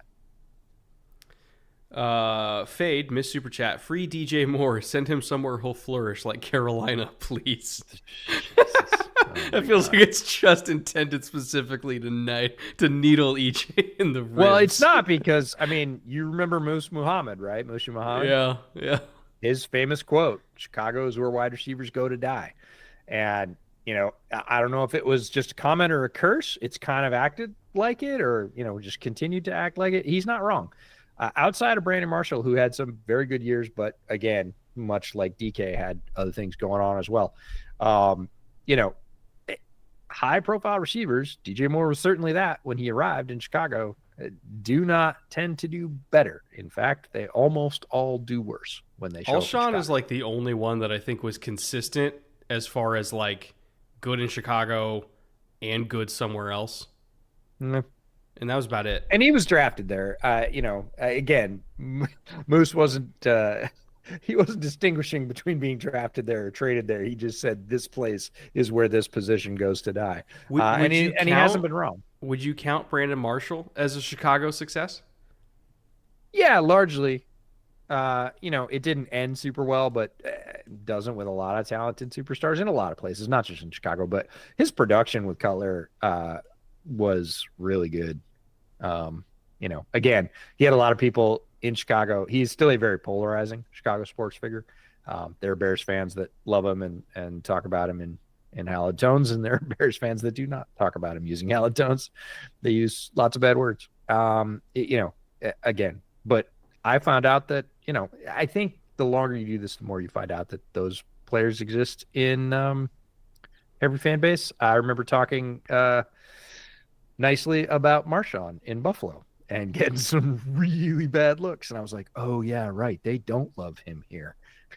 Like, he is not beloved in Buffalo. The only city in America that doesn't like Marshawn Lynch is Buffalo, they're just New like, York. No. And I was like, why am I getting that look? And I was like, oh, right, because Marshawn was not Marshawn yet when he was here, and he ran his way out of town. Like, yeah, only city in America. Not Marshawn fans. But Fred Jackson. Yeah, Fred Jackson. Bill's legend. Fred Jackson. All right. Charbonnet getting a little work in the screen game. Oh, God. Kyler's such a good tackler. Kyler's a great player. I think Kyler, it could have been in our episode of underappreciated players that a lot of people don't know the name of that are playing really good football. Kyler absolutely fits that criteria. A lot of people that aren't Bears fans or aren't, you know, don't watch NFC North football or just don't pay attention to any of the team wouldn't know the first thing about Kyler Gordon, because the Bears are ass this year and nobody really wants to watch them. Kyler's a great slot defender in this league. Zoe, Miss Super Chat, Falcons fan returning. Penix has given me hope. I have unreasonably high expectations. I want a playoff win. Do you guys have more realistic expectations? I'll tell you this. If the Falcons beat the Commanders, which is their major obstacle, then I think they might... Well, again, it'll depend on how Penix looks. Penix looked good the first go-around. if they beat the Commanders and Penix continues to look capable, accurate, working every level of the field, giving the play callers access to more of the playbook by the simple fact that he can actually move, like, oh, we can actually do all the stuff we want to do from under center. We don't have to be in pistol half the time. We can use play action.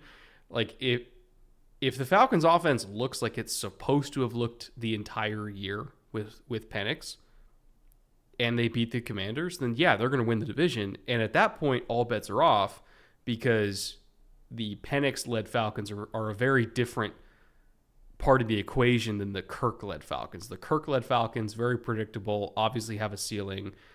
The Penix Falcons, we're still trying to figure them out, and I think their ceiling could be higher than with Kirk. So, is this going to be the rare case of like, hey, they swap quarterbacks in December and get better? Like, I can't remember the last time that's happened, but it very well may here.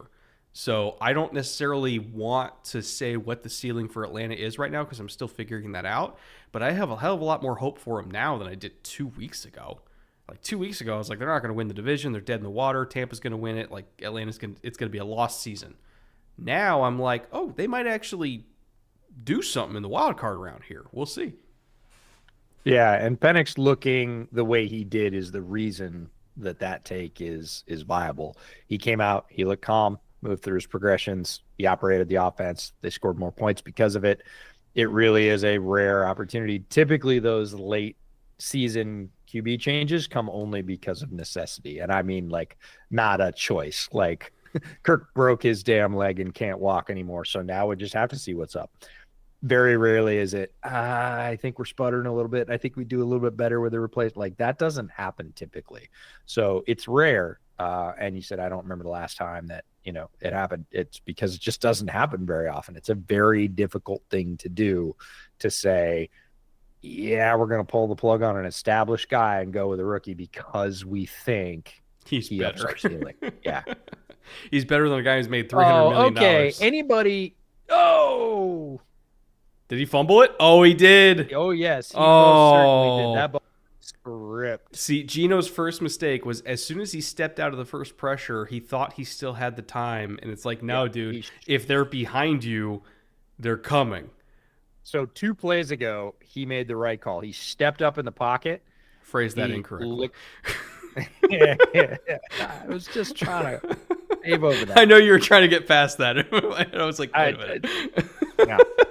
So 2 plays ago, Geno made absolutely the right call. He saw pocket broke, and he put his head down and ran for a very long first down. And this one, he stepped up and he thought, nope, I'm going to reset, and I got it. And that's what they get out of it. They're lucky they retain possession. Gives their punter a chance to flip the field a little bit or a lot, giving Dix his leg strength. It's a pretty good one. Dixon's got that ability to make the ball sit as well as any punter in the league. The ball will just hit and stop. I've gained such an appreciation for punting ever since we started going to all-star games. I know. And like actually being on the field while they're punting, and you can see the movement of the ball. You can see exactly like how hard it is to get it to land at the exact trajectory you need to get it to die like that. Like, punting is an art, and it's really hard. It's really, really hard. I have so much respect for all these Aussies that are coming over that just learn how to do it in like a year. And I'm like, are you kidding? You learn how to do that in a year? And like, oh yeah, it's just kicking a ball. I'm like, the fuck it is. Like, you're putting curve on it. You're landing it in the exact 5-yard area you want to land it in. Like, it's so hard to do. So underappreciated. I think it's hard for Americans. Very hard for Americans. I was having this conversation with Kieran, my co-host on Bear Era, and he's like, you realize that like most 12-year-old kids over here can make most of those kicks because most of them are playing soccer, and a bunch of them are playing soccer and rugby.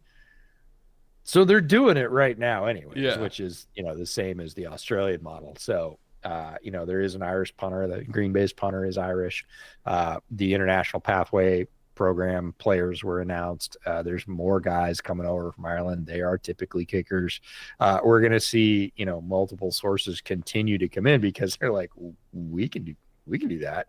Wait, I only have to do one of these, right? I only come in certain situations, and basically I have to kick it as far as I can and, place it. Okay, yeah, I could do that. I could do a lot of other things too. You need me to do anything else? And they're like, no, that's it. You're a very specialized role player. But I think a lot of folks that play rugby and soccer are like, well, yeah, you have to be able to do that. It's like Finnish kids learning how to drift when they're 9. Like, it's just something they teach them. Different cultures, man. It's called snow. Def Not Rory, super chat skip victim here. Longtime Brit Lurker / Trey Lance apologist. That's a rare combination. You might be the only one in the UK. Who do you think SF prioritizes to bring back / cut / trade? Well, Debo's gone. Kittle, I think, is back. CMC has to be back financially. I have a hard time seeing San Francisco move on from Kittle. Like, financially, I culturally, maybe Kittle's the back. Next time around. Yeah. Maybe the next time around, but not culturally. Kittle's back. Trent, because of financial reasons, he's back. CMC, because of financial reasons, he's back. Debo is like double dog gone. There's no way he's staying. Yeah. Brock, I think, is going to get extended. Yes. Maybe franchise. Oh, actually, is he free agent? He was a 7th round pick, so he's 3 years, right? Not 4 years. So I think he is going to be a free agent. Yeah. Possible tag, and they make him play on the tag. We'll see, because he's coming off injury, or he got injured this year, and that's 3 times in 3 years. Twice in 3 years he's got injured. So maybe they tag him. I don't know. Why are you trying to do math? I know I'm not equipped to do math right now. No. Oh, good pocket movement from Caleb. Yeah, try not to hit the bench at full speed. It's the tarp that gets you, too. I know. Yeah. And for those of you that have not been on an NFL sideline, especially outdoors, that tarp, as soon as you get off the playing surface, is ridiculously slick. Oh, my God. It's like you're running on a bowling alley surface. Like, what are we doing here? Yeah. But again, I think Brock either gets tagged if they want to make him play for it, and then, which, I mean, they'd be fully in their rights to do it. It would piss off Brock, but they'd be fully in their rights to do it. Or he'll just get extended if they have faith in him and they want to try to get a discount. Oh, I'm trying to think who else is their free agents. Juwan is probably staying. He is staying. Not even, you said culturally for Kittle, but like schematically, he kind of has to. That guy is the glue guy on that offense, and has been that and more for them this year. Typically, he's just the glue guy. This year, he's been the glue guy and the leading receiver in like 3 games because he just stepped up huge. They would feel that absence. I realize they have a lot of money tied up in a lot of high-priced talent, but I think that's one of the guys that sort of in an underappreciated way, if he was gone, there would be a big hole in what they do. Ooh, so Colton McKivitz is going to be on the chopping block. Kyle Juszczyk is going to be on the chopping block. Yeah, I could see Juszczyk moving on. I know they love him. And they only saved $3 million, but I don't know. We'll see. Yeah. And then McKivitz, they'll save 1.5, but that's more addition by subtraction. Subtraction, yep. Oh, man. I think the Niners are going to look different next year. I'm not sure yet how different, other than just 100% flat out, do not pass go, do not click $200, Debo is gone. Like, I don't see any scenario where Debo stays. Caleb. Get rid of it. Please stop taking those hits. Well, it's the same thing. It is like a mirror between Geno and Caleb. Like, he got away from the one earlier, scrambled out to the right side, just like Geno, ran out of bounds, or like great pocket movement. Gets away from the first rush. This is a blitz. Like, this is a straight blitz. As soon as you get away from Love on the blitz, like, get rid of it. You did it. You did the thing. There's nobody open. Like, that has to be a tick quicker. I got away from the bad man's blitz. There is nothing there. This ball's going out of bounds. And he can flick it. out of bounds. He pulled it back down just like Geno pulled it back down and thought, I can do a thing. And the answer is no, that thing is already passed. So I really want to. I want to be careful how I word this. For the people that are in charge of Caleb's development, I want them to sit him down over summer and watch cut-ups of Kyler avoiding sacks. Yep. And understanding, like, your primary objective is to not get yourself hurt trying to make a play that is not going to be made. And Kyler's superpower, say what you want about him, I think he's a league average quarterback, but Kyler's superpower is that for the most part, he avoids getting obliterated. And he keeps himself on the field. He did have the one freaky ACL tear that was not a contact thing. It just happened when he was cutting. Gave up. But Kyler is so good at keeping himself available by knowing when a play is just dead and going down. And I want Caleb to watch a cut-up of him doing that and understanding that Kyler has added so many games to his career by doing that. It's the best thing about Kyler, which I know sounds like an insult, but I'm talking like best availability or best ability is availability. Like Kyler's available because he does that. And I need Caleb to understand the value of just saying, okay, this play's dead. Let's go down. Yeah, I think a week or two after the season ends, Caleb's going to understand that lesson like viscerally. He's going to be like, wow, I haven't gotten hit in a week and I still feel like ass. Oh, I haven't gotten hit in 2 weeks. Man, my body still hurts. What's this going to be like in 2 years, 3 years, 5 years? I can't do that again. I can't do it the way I did it in my rookie campaign. What do I have to change? And he's going to be very open to those lessons out of pure necessity. Like, let's just be honest about that. But, oh God, Rex Grossman. I got somebody on one of those Seahawks streams put in a super chat. Mitch Trubisky. Isn't it just Rex Grossman? And I'm like, oh no, it's not. It's so it's not. Just the photo they chose for Mitch was so awkward. Well, there are a lot of awkward photos of Mitch. Like, yeah, good times. Nostradamus for $1.99. Steelers' mistake was not drafting a QB earlier. Yeah, they went when they thought they had to. They got Kenny Pickett. And if you draft a quarterback in the first round that you shouldn't have, and I think it's pretty clear that they shouldn't have drafted Kenny Pickett in the first round, it sets your organization back. It does. It just sets the clock back a minimum of 3 years, more likely 5, depending on your team. But it doesn't mean it doesn't exempt you from having to do something to fix that, like going out and getting a Russ or just drafting another one, usually trading up to do it. You just have to keep going until you get one. And sometimes the pressure is too great and you just go, screw it, we're taking Kenny Pickett, and you pay the price. Or in this case, price says. And so, yeah, you're not wrong. But again, the idea of just like, oh, just go balls to the wall every year until you get a quarterback, blah, blah, blah. Like, you can't do it every year. Like, it's like those people that say live every day like it's your last. Do you know how haggard you would be if you were stringing it out every day? Like, I'm going to die tomorrow anyways. I don't care if I have anything left. Occasionally the sun comes up the next day and you're like, oh, wow. I guess I shouldn't have climbed all 3 mountains yesterday because I still have to live today like it's not a functional strategy. Alex Tracy, Miss Super Chat, is this Lamar season the best quarterback season to not win MVP? If he doesn't, yes, probably.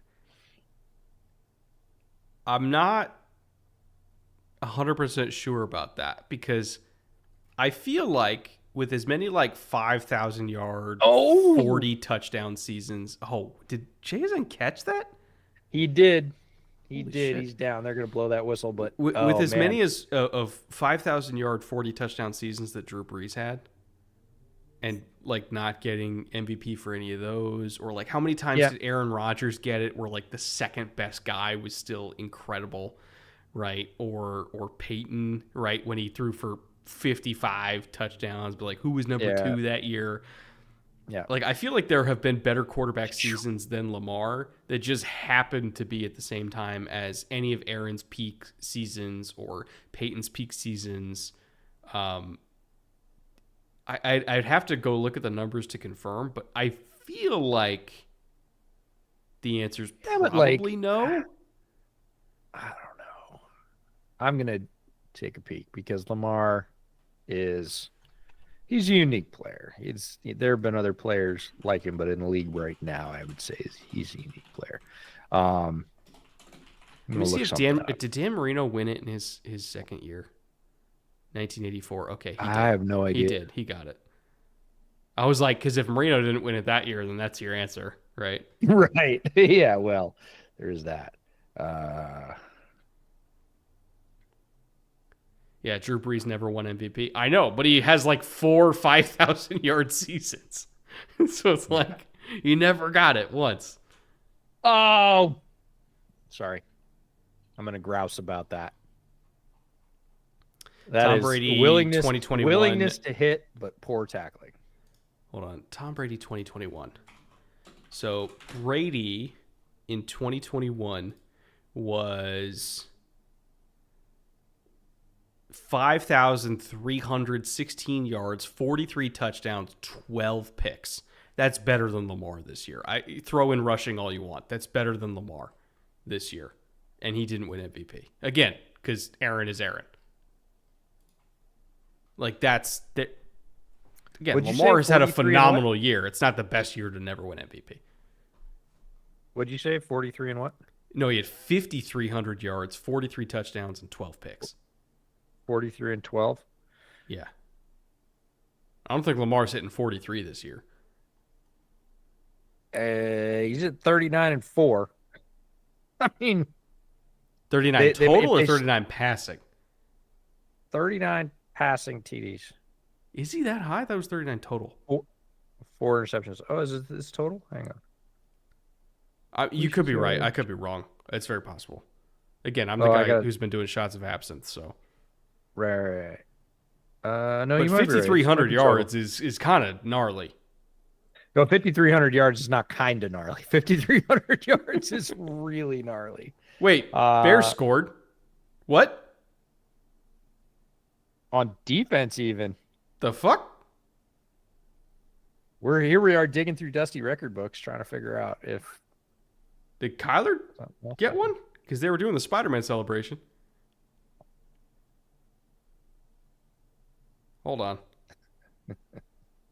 So, fumble return? So, Johnson punches it on the way down. Yeah, they ripped it out. The ball's loose. That's loose. That's Jalen Johnson on the way down, just taking a swing at the ball. He wasn't even after the ball carry. He just absolutely popped it. And then Kyler ran it back. And Gordon's like, I'm going to finish it. What do we got? Whoa, they call that down by contact? No, we got to look at that. Yeah, I'm like, Oh, wait, no. No, they did call it down by contact. Okay. Yeah, we got to look at that. And you're going to have to hear the whistle on that one. You're going to need the audio, too. They're saying Kyler was down by contact, not... Oh. Got it. I'll take the turnover either way. I got to see it. Yeah. Okay, so here's Jalen. Watch this. As the guy turns right there, bam, ball's out. So Kyler gets it. So if he recovered it right there, then yeah, he's down. Because he's literally touching his He's literally touching him. Yeah. Yeah. Okay. He's all down. Right. He's down. Cool. All right. I thought they meant down by contact for the Seahawk. That's what I thought originally too. Yeah. I just got a DM. Man, they just saw the title of the stream. They're like, man, you guys are going to be drunk. So Lamar, including rushing touchdowns, is 43. Okay. Right. So. I thought it was only 39. He's getting there. Now we have a conversation. Yeah, exactly. And he's got games yet Like he's not done playing. He might not play them all. They may well sit him and rest him. That's a whole nother thing. More games than the earlier seasons we're talking about, also true. So it's in the conversation. I'm willing to say How many that. I'm yards, always though? That's what I gotta see. well. I always think it's difficult. I hate these conversations. These are my least favorite. I know because it's football. It's a dick measuring contest. It's numbers. Yeah, pretty much. And it brings up some of the picture, not all of the picture. So 39.55 passing right now. So, tick under $4,000. The only 4 picks in that many attempts is 442 attempts, which is currently his second highest number of attempts ever. Last year was the highest, 457. So it's very likely he has his greatest number of attempts ever, and that is his lowest interception total outside of his rookie year when he had 170 attempts, and he only had 3 picks. If you include rushing in the production, which you should because it's Lamar, you should because 4,800. Yep. Right. So in theory, if he has a normal Lamar day in the last week of the season, he will be at about the same number of total yards as Brady. In theory, more touchdowns in total and less picks. It's in the conversation. So for that season in particular, I'd say, okay, yes. He definitely beats that Brady year, right? Goodell is in the stadium, in the house tonight, sitting with Peanut Tillman up in the box. Goodell with the feds. I knew it. Yeah. Goodell is a fed. Oh, man. Keenan in the rain. We talked about this. Receiver gloves get really slippery in the rain. He almost let that one go, but great concentration by him to pull that one in and turn it into a positive play. Oh, Luke said he played one more game too. Oh, wait, actually, no. I thought that was a 17-game season in 2021. Was it not? Hold on. I thought it was after. Didn't it come in right after that? Maybe not. 2021. Okay, so that's why Brady. Okay, yeah. So it's a light comparison to Brady in 2021. Yep. So whoever said that Lamar better year than Brady in 2021, you're correct. I stand corrected. You are right. But is it the best year ever to not be MVP? I don't know. I don't know. I was going to say but I hate these conversations, so I just want it to die.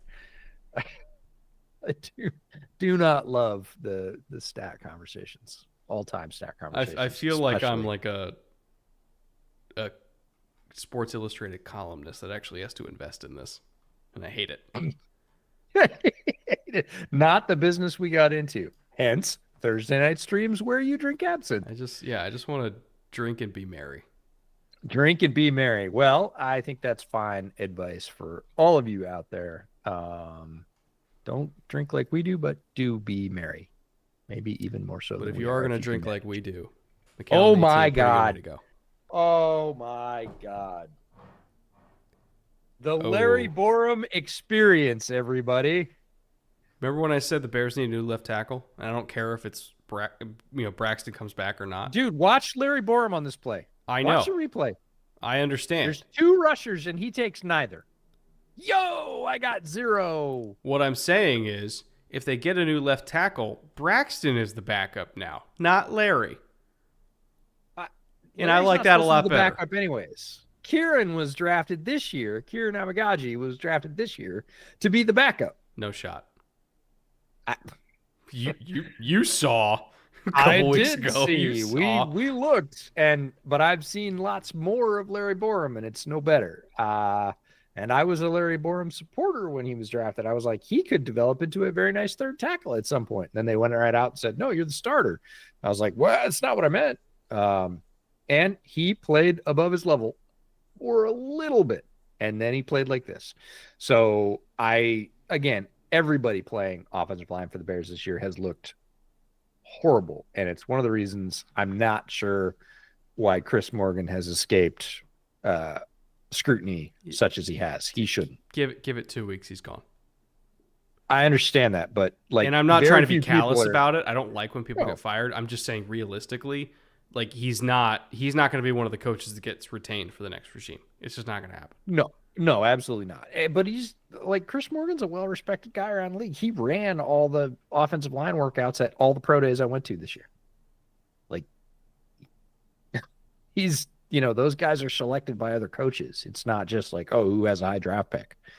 Like those, if you have a high draft pick, you can go off and do work on the side afterwards with a particular prospect if you want to. But in terms of one NFL coach gets selected to lead the prospects through the workouts that all coaches observe, Morgan was a 2 or 3 headed operation at each of the stops, and Morgan was selected each time. Like he is a well-respected guy around league circles, but this year's performance of the Chicago offensive line with everybody, it's not just one guy regressing or rookies not coming along or whatever else. Like the entirety of that performance is not great. Yes, I just hopped on. The first thing I hear is Goodell is a Fed. Either the Bears are getting crushed or those shots are strong. First of all, sir, I said Goodell and the Fed. One Peanut Tillman, FBI agent. He's still an FBI agent, right? I think he still is. An actual Fed, yes. An actual Fed. Well, I mean, yeah.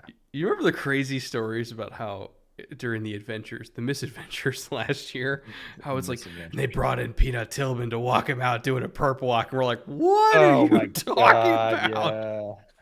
Oh man. The stories that come out of Hallis Hall, folks. You wouldn't believe them. Literally, I don't believe them half the time anymore.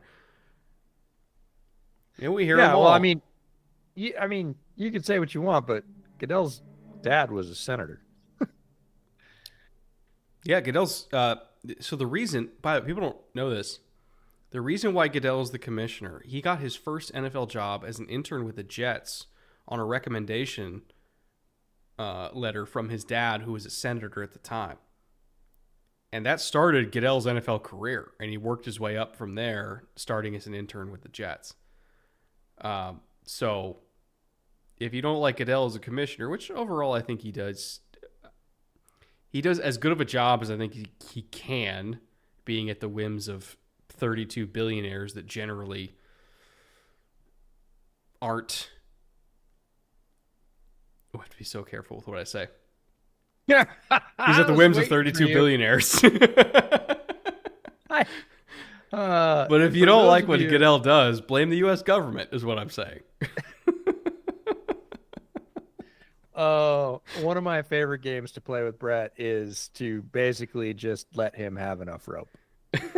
when we're recording the podcast and he starts going down a particular rabbit hole. So many edits. Many edits. The radar is so finely honed after 6 years that I'm like, oh, this is a 2 shovel moment.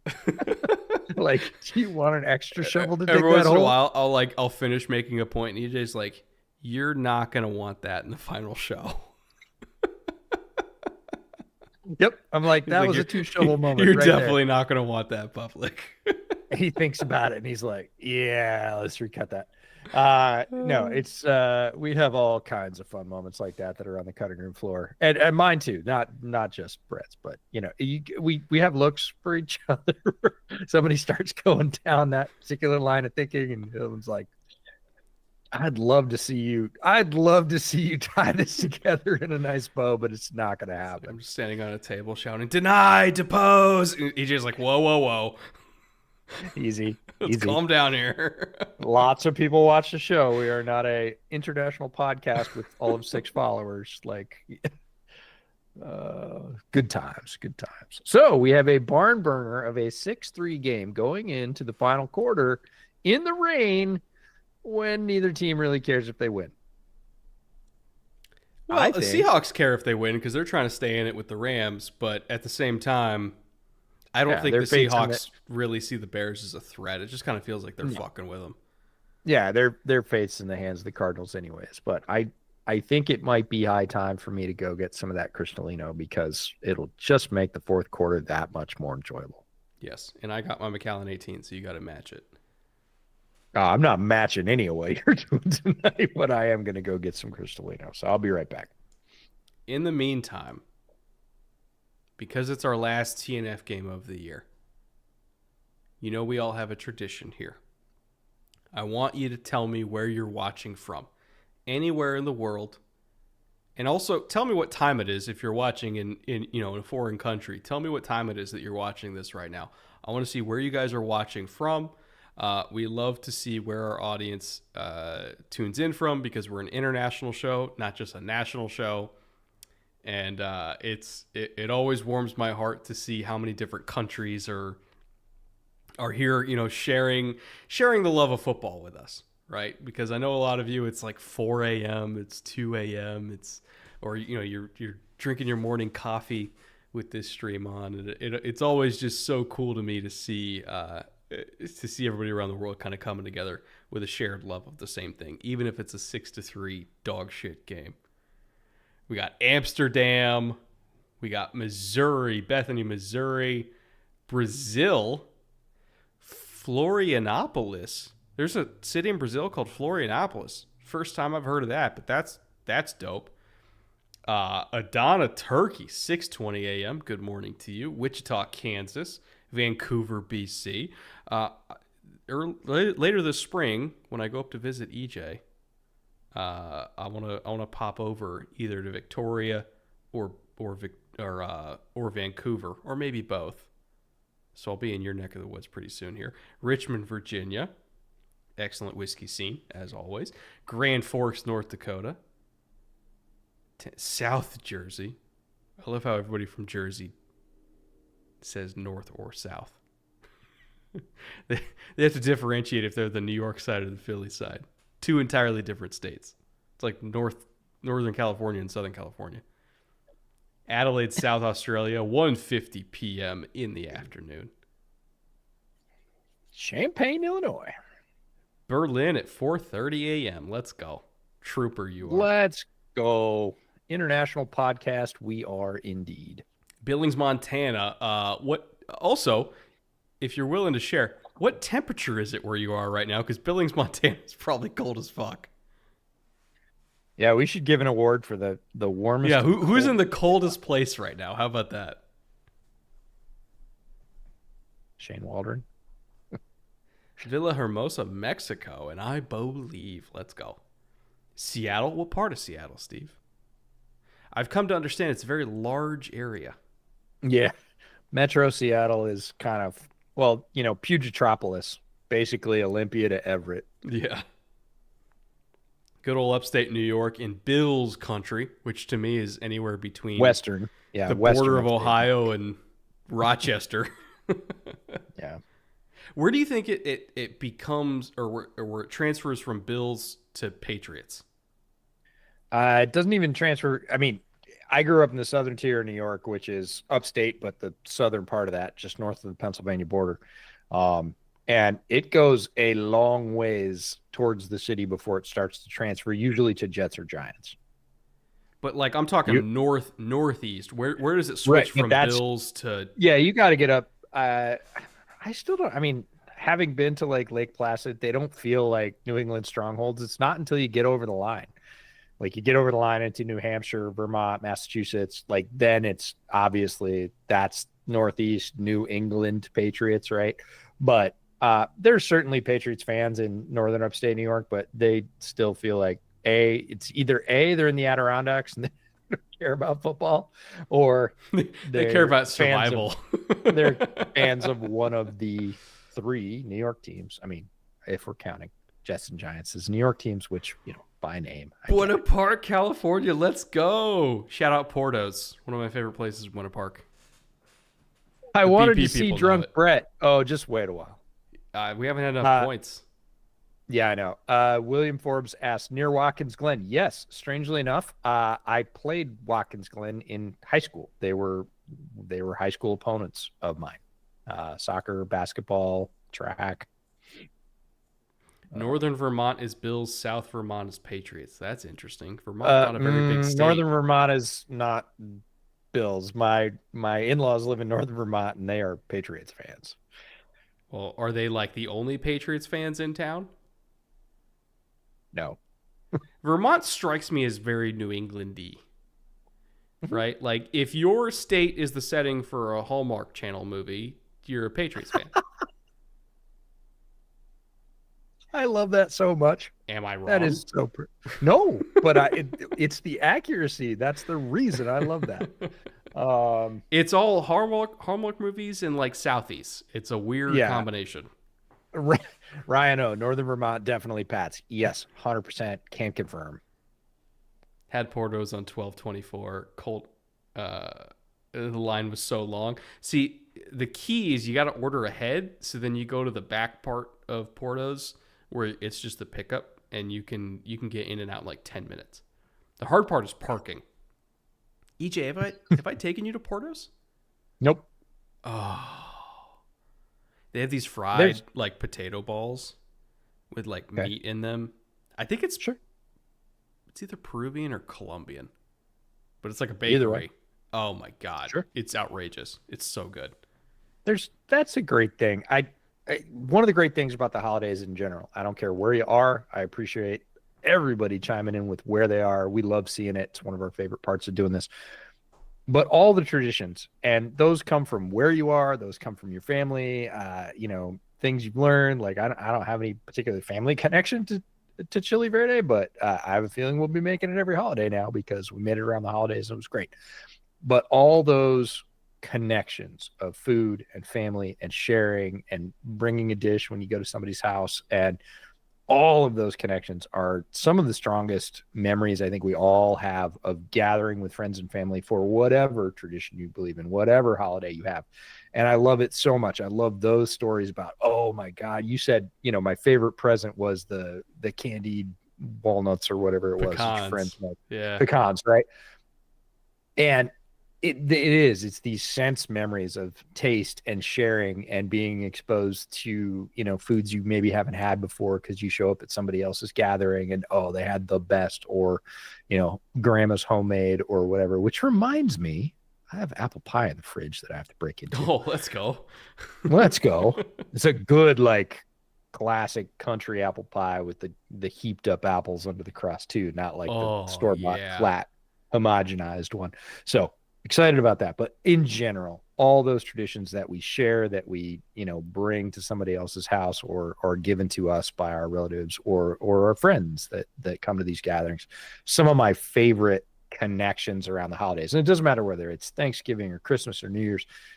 The setting kind of doesn't matter as much. Could be a 4th of July barbecue. I don't really care. But those things like are, in my mind, the ties that bind and really make the holidays awesome. And I love hearing those stories. I love hearing those recipes. I love hearing, the impact it has on people or the way it makes them feel.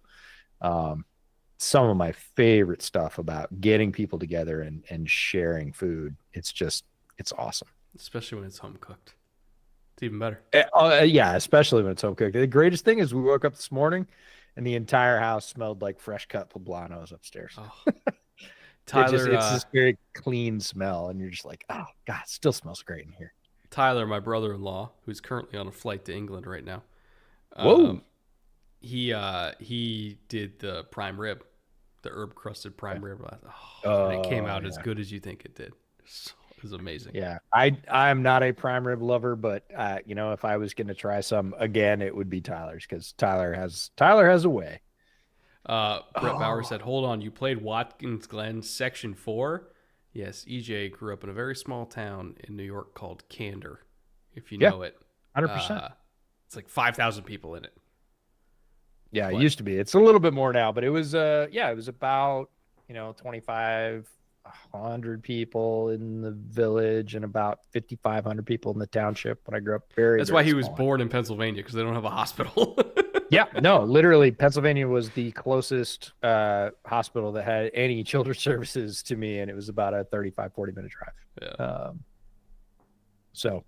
Yeah. There have since been, there are since hospitals that are closer that have those services. But absolutely played Watkins Glen growing up in high school.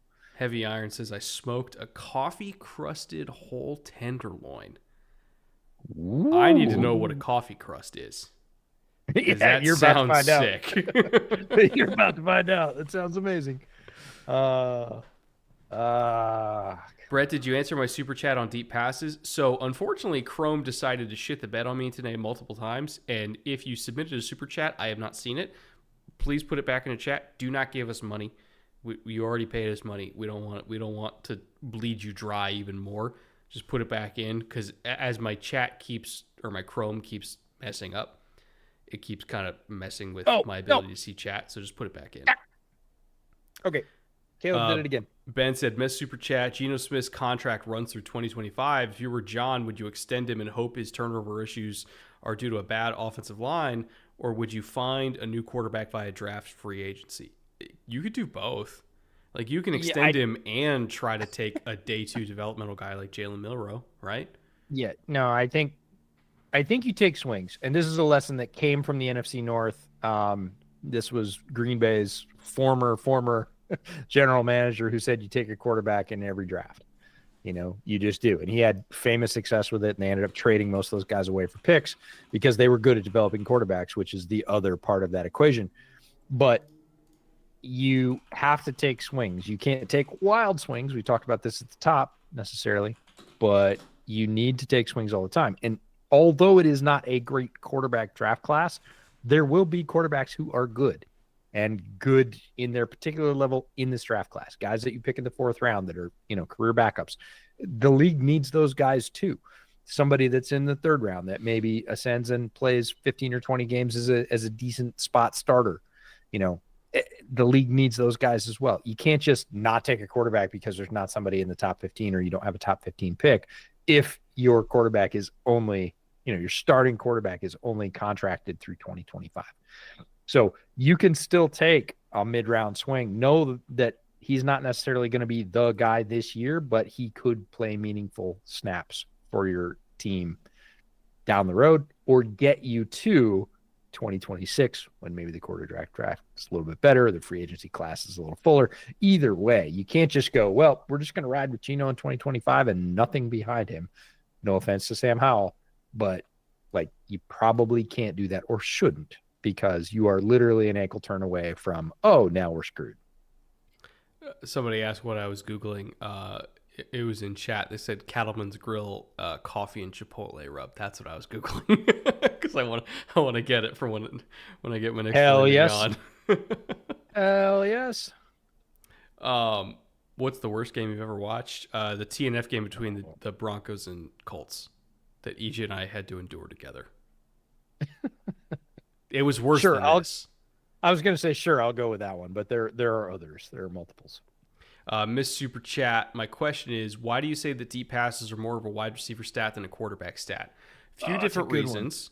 Number one, contested catchability is often how strong are your hands when you have a corner. So let's say you're going up and you're catching, right? You're catching the ball here.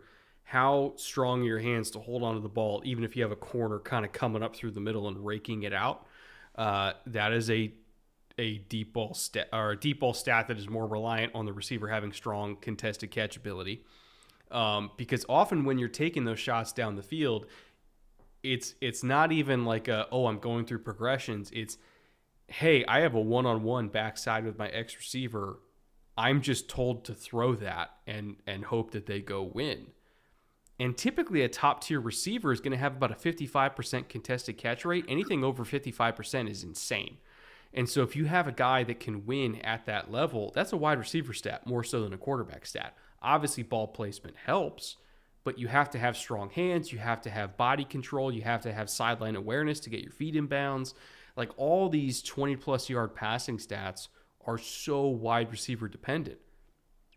Not to mention, you have if you're running a deep post, do you have the ability to track it and go get it and actually hold on to it? Or are you Marquez Valdez-Scantling, who 50% of the time is going to drop it whether or not it's contested? So much of these deep ball passing stats, which maybe we'll take 5 of them a game, are just who you're throwing it to. Also, what the hell just happened? Did they offsides? No, it was false start. Who cares? So when I say it's a wide receiver stat, it's because it's not just, the quarterback throws a great ball. The guy's got to catch it too. And oftentimes those catches are going to be contested. Speaking of the guys got to catch it, DK That's a get his great hands into that one? example. DK plucking that one off the turf. That is a great example. Yeah. That's a wide This receiver is- stat right there. Look at that. Look at him get low and pluck Caught that cleanly, fingers underneath. And that's okay. So that's what I'm talking about.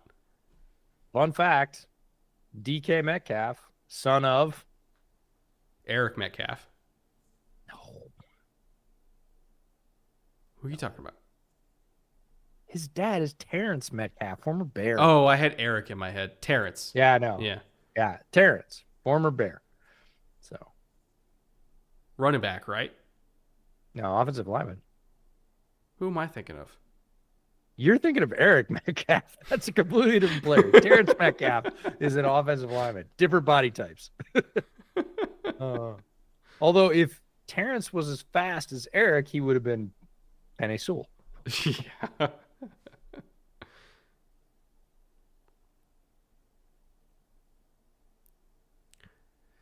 No, saw a super chat from Mark Kreutzer. Mark, longtime listener. Appreciate you very much. $10 super chat. Happy holidays, gents. Thanks for hosting a season's worth of Thursday nights. You are deeply welcome. I really look forward to these, and I miss them in the off season. We miss all of you in the off season. We have different interactions with you in the off season and draft season. We have Q&A live streams. We have the draft live stream, of course. We have the off season preview series, which is not as interactive, but we're trying to get you as much information as we can. But we miss these. These are fun events, regardless of whether or not the games are fun. Thank all of you, including Mark, for showing up, making these a thing. It is a thing to have 900 people watching a Thursday night game that is 6-3 halfway through the fourth quarter. EJ. Yeah. I was technically correct. The best kind of correct. Eric Metcalf is his uncle. Same blood. Same blood.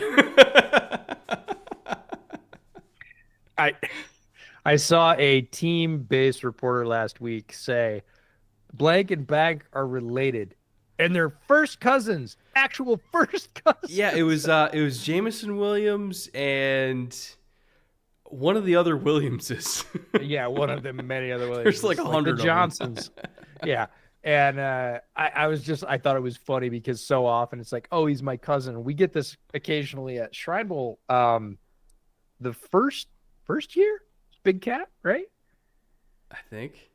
Yeah, it was first year at Shrine Bowl, and I was talking about Montravius Adams, who's one of my favorite, still in the league, one of my favorite defensive tackles to come out in that class. And he goes, "Oh, Monto, my dog." And I was like, "What?" He goes, "Yeah, Monto's my cousin." And I was like, "You mean like cousin?" He's like, "No, like cousin, like actual cousin." And I was like, "What?" He's like, "I got him on my phone right here. I'll call him right now." And we're literally interviewing this pass rusher. And he's like, "No, I'll call Monto right now." Monto. And I was like, what is going on right now? Yeah, it's one of those rare things that occurs, but everybody's cousin. And then they're like, no, like his uncle, my bad brother. And then you talk to like any of the Polynesian players and like, oh yeah, it's all one family. It's the fucking mafia. It's all one family. I swear to God. Like 30% of all the Polynesian NFL players are related to Troy Polamalu in some way. It's unreal. Well, it's like 6 degrees of Kevin Bacon. Yeah. It's like 3 degrees of Troy Polamalu. Oh my God. Yeah, the Sewells. Yeah, there's like 4 of them. And they're all good. Yeah. No, there are literally 4 of them. And we've interviewed 2 of them. Oh, it's Kyron Williams. That's JMO's cousin. Oh, yeah. And they were just so specific. They're like, no, not just cousins, first cousins. I was like, only in the NFL do you have to be that specific and emphatic about 1 degree of separation. Jacob Brandy's Miss Super Chat. What events would you have to take place for Kyle Pitts' career redemption arc to happen if he gets traded to Kansas City? Yeah, I mean, he's got to go to an offense that prioritizes tight end production. And I know a lot of people think it's possible, and a lot of people see like options for that to occur. But there are definitely offenses that do not do that. And if you end up being a tight end in one of those places, you are not going to be a star. You are not going to be a Trey McBride. You are not going to be a Sam Laporta. You're not going to be a Travis Kelce. You're not going to, because they just don't throw the ball to the tight end very much. Oh, that Larry Borum one kills me. Why are they showing that again? Kyle Pitts. I mean, we've all Seahawks. had those moments, right? Where it's like we're making our coffee in the morning. We're doing something very human, not being on an NFL field. And we're like, I'm pouring the hot coffee and I can't decide what sugar to put in. Then we put no sugar in. And we're like, oh, I totally screwed it up. There's two rushers and I don't take either one of them. Inside out. Like, if it was me, I would say, look, take the inside one, pick one, shortest path to the quarterback. But pick one. Don't go zero. Zero's bad. Miss Super Chat from John Connerson. If you could put an NFL head coach into another top sports league, NBA, MLB, NHL, etc., who would you want to see? It's got to be one of these like just culture setters, right? Ted Lasso? Yeah, if you're going to Ted Lasso, college one of the NFL football coaches. coach. Yeah, if you're a college football coach and you're going to go play, Can I say, I'll give you an off the wall one, because most people would be like, Andy or I'm going to go Kevin O'Connell. Yeah. Just motivation wise, like he's such a great speaker. He's such a great locker room leader. Yeah, his connection to guys is really palpable. I think it would translate to any sport, truly. Yep. Well, I mean, I kind of take it in a different way. Like, it would be really cool to see kind of what happened to Sean Payton. Not that it was a great situation with Sean Payton, but like NFL coach goes and coaches high school. Right. And yeah, Kevin would be a great one. Like, Kevin would be like, hey, if you could pluck Kevin O'Connell James? and put him in. No, Kevin O'Connell, not Kevin James as Sean Payton. That was a terrible idea. But no, Kevin O'Connell as the coach of your local high school team would be amazing. Like it would absolutely translate to those guys. It's not about level. And they're, quite frankly, nasty little shot to the back of the head there, Ernest Jones. And also, I was looking at the back of Komet's legs. I was like, that's how you fracture an ankle. Please don't do that. Yeah, that's the Justin Fields treatment for Bears quarterbacks, where Justin Fields would take just so many like completely unrelated shots to the helmet. He'd be sliding and somebody just be like, I'll just forearm shiver his helmet. Why not? And nobody would call it. It was the craziest thing. I swear to God, this is my tinfoil hat conspiracy theory about that for Justin Fields. Conspiracy theory? Theory. Couldn't say theory for some reason. Maybe I should try statistics. No, that one works. Statistics is the one that gets you every time. Yeah, I know. That one gets you. I'm like, just pick another word, dude. Any kind of numbers. Numbers.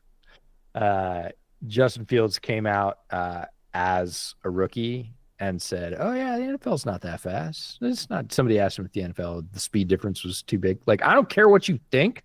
Say, yeah, absolutely. It's way quicker than college. I don't care what you think. That's what you say. And he came out and goes, no, it's not too fast for me. And I was like, they're going to hurt you, kid. Buddy, everybody and their brothers come and knock your block off now because you think it's not too big for you. That was my tinfoil hat conspiracy. My stats professor had a lisp in college. It was pretty wild. No. Oh, no. Okay, if we're talking about instructors that had limitations for their given role, you're going to crack up. My driver's ed teacher was also the shop teacher. Uh-huh. And he was missing an eye. Wait, what? Yep. And it was so the guy with no depth perception is teaching you how to drive and use a table saw?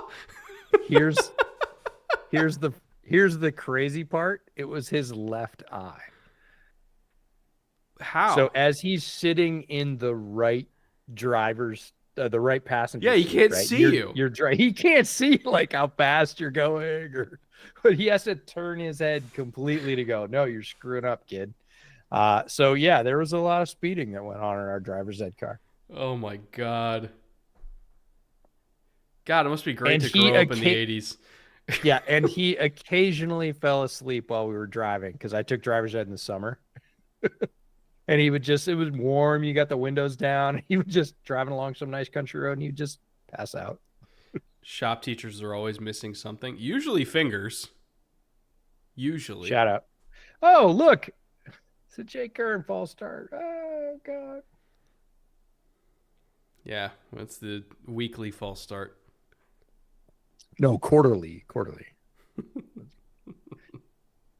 I mean, shout out to Kern. He gets thrown into the action. He was not he's a practice squad guy. He was not expecting to be playing. The Bears fans are like, "What are you doing?" And he's like, "I don't know what I'm doing. I'm playing NFL." Like, for real. 3 hours of our lives, folks. Hey, man, I've been drinking Macallan all night. I'm good. Yeah. Like, I'm fine. Brett thinks it's been like 30 minutes so far. It's nothing to me. Just ask him to stay. I've been in Narnia, folks. I'm good. Narnia. Straight to Narnia. Oh, well, I would love to say this hasn't been painful, but kind of has. Not that painful. You're like, analgesic. I'm good. I'm through this. And they called a timeout. Have you watched a Bears game this year? This is like not even top 10. Look not even all close. The fans. All the fans are like, yeah, why? This is nothing. Yeah. Boo, thumbs down. Like, we hate this entire experience. Yep. Welcome to Bears fandom. Also, it's week 17 in Chicago. The tickets were like $15. They were not. That's the hard part. Like, for tonight? They're still tough to get. It's how? Crazy. I don't know. After years of this, people are like, "I'll give it to you for face value." I'm like, "What's face value for 300 level?" They're like $275 each, and I'm like, "For that, it's I'm freezing sure." temperatures for a 4-win team. Great How is catch by DJ Moore? Okay, let's just have a moment here. Great catch by DJ Moore. EJ's just grasping to any straw he can. Yeah, no, this copium. Point. This is full copium. 100%. I'll take any glimpse of competency. I'll take the blitz pickup by Roshan on that play. Fuck it. DJ's down there somewhere. Yep. 100%. Look at this. Short round with a missed super chat. What's a sports moment you immediately predicted and wish was on record? Mine is when Budda Baker picked off the pass at the goal line and took off. I said to myself, DK is chasing him down. First of all, good call. Second of all, my sports moment that I wish was on another record. Fumbled snap. Ah. Again, quarterly occurrence. That's just Chicago football. If you don't love that, you don't love We don't Bears need a football. center, Brett. We do not need a center.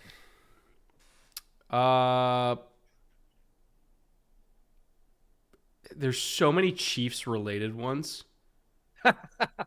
Right? Where it's like the fourth quarter, they're like, down this by is gonna happen. 10, and I'm like, hammer the Chiefs money line right now. But that's happened like 15 times in the last 4 years. So it's hard to pull up one. It's hard to pull up one. I have one that's actually on record. I was live tweeting a Bears game. It was probably 3 years ago, maybe 4. I'll have to look back because it actually is on record. It's on Twitter. And I said, man, the Bears are just baiting that corner. If I was the OC, I would double move that guy into oblivion. And then it happened, and they scored on it. And then they happened again. They got him again. Same receiver, same move, because he had been jumping and jumping and jumping. He's not getting by me. He's not getting by me. And I was like, come on. And some, people came out of the woodwork like, Nostradamus. I'm like, it's not that hard. Like, literally, you just have to see what's going on in the field, right? And then they actually did it, which they never do. And that was the thing. And he double moved him into the ether. Speaking of going to Narnia, he was open by like 7 yards. And they scored. And then they did it again like a quarter later. And everybody was like, oh, my God. So that's my favorite one that's actually on record. Off record, there's a bunch of them. I try and send receipts on the draft to people so I can claim them later, because here's my rule. If you don't say so beforehand, get Get off me. Oh, with that's that. why I'm claiming Jalen Coker everywhere I can. 100%. I was like I was whatever, on it. Whatever you say that's either out there publicly, or if you don't have a platform like this, that you just send your buddy the notes and you're like, all right, these are my pre-draft, my guys, they're my takes. Whatever your takes are, they have to be in beforehand, because the whole like, oh, I love that guy post him being drafted and landing in a great situation, miss me with that. I don't want any of that. Like, if you didn't say so beforehand, not interested. It's one of those. It doesn't even have to be widely publicized. Like, just put out like a rankings or something. Like, okay, do a yeah. Well, God, what is it? God, what's that site that everybody writes? Well, you can. On? Oh, Ranker. Yeah. No, not that one. Okay. Shit. Well, I'm you'll definitely think of it, not sober enough to shout remember out, this. Shout out to your buddies. Like, I used to do this with Lester Wilfong Jr. Shout out to Lester, editor at Windy City Gridiron, Second City Gridiron on YouTube. Go check out their work. I did a lot of work for them. Love Lester, always have. And I would send Lester like 5 guys. I would send him a handful, a little list. And I'd be like, these are the guys that either I think are going to go, or the guys I think that are overrated, that are getting way too much press, that are not going to work out. And I would send him 7 guys, like 5 guys that were going to go, 2 guys that weren't going to go. And, I didn't hit on all of them, but if I hit on one of them, you got it on record beforehand that you thought that player was good or not as good as people said. Cokeheads rise up. Buddy, I still remember we saw him in January at Shrine Bowl for one practice, and I said some super irresponsible shit to EJ. I was like, he moves like Demaryius Thomas, and EJ was like, you're never saying that publicly ever. I'm not letting you. And I was like, he moves like DT. Stop it. Yeah. No, we have coke addicts and or cokeheads and sex addicts. Like, let's go.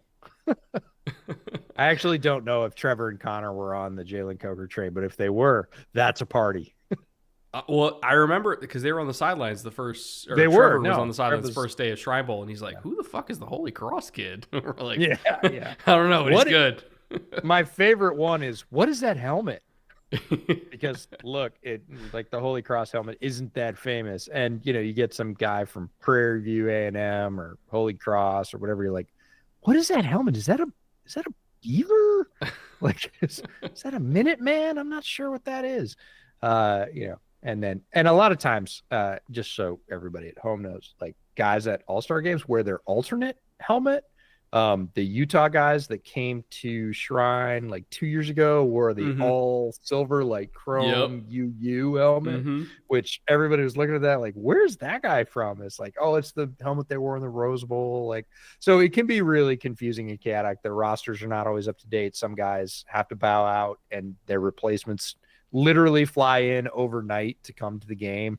They get invited, their agent gets a call at 10 o'clock at night, like, hey, can you put your guy on a plane?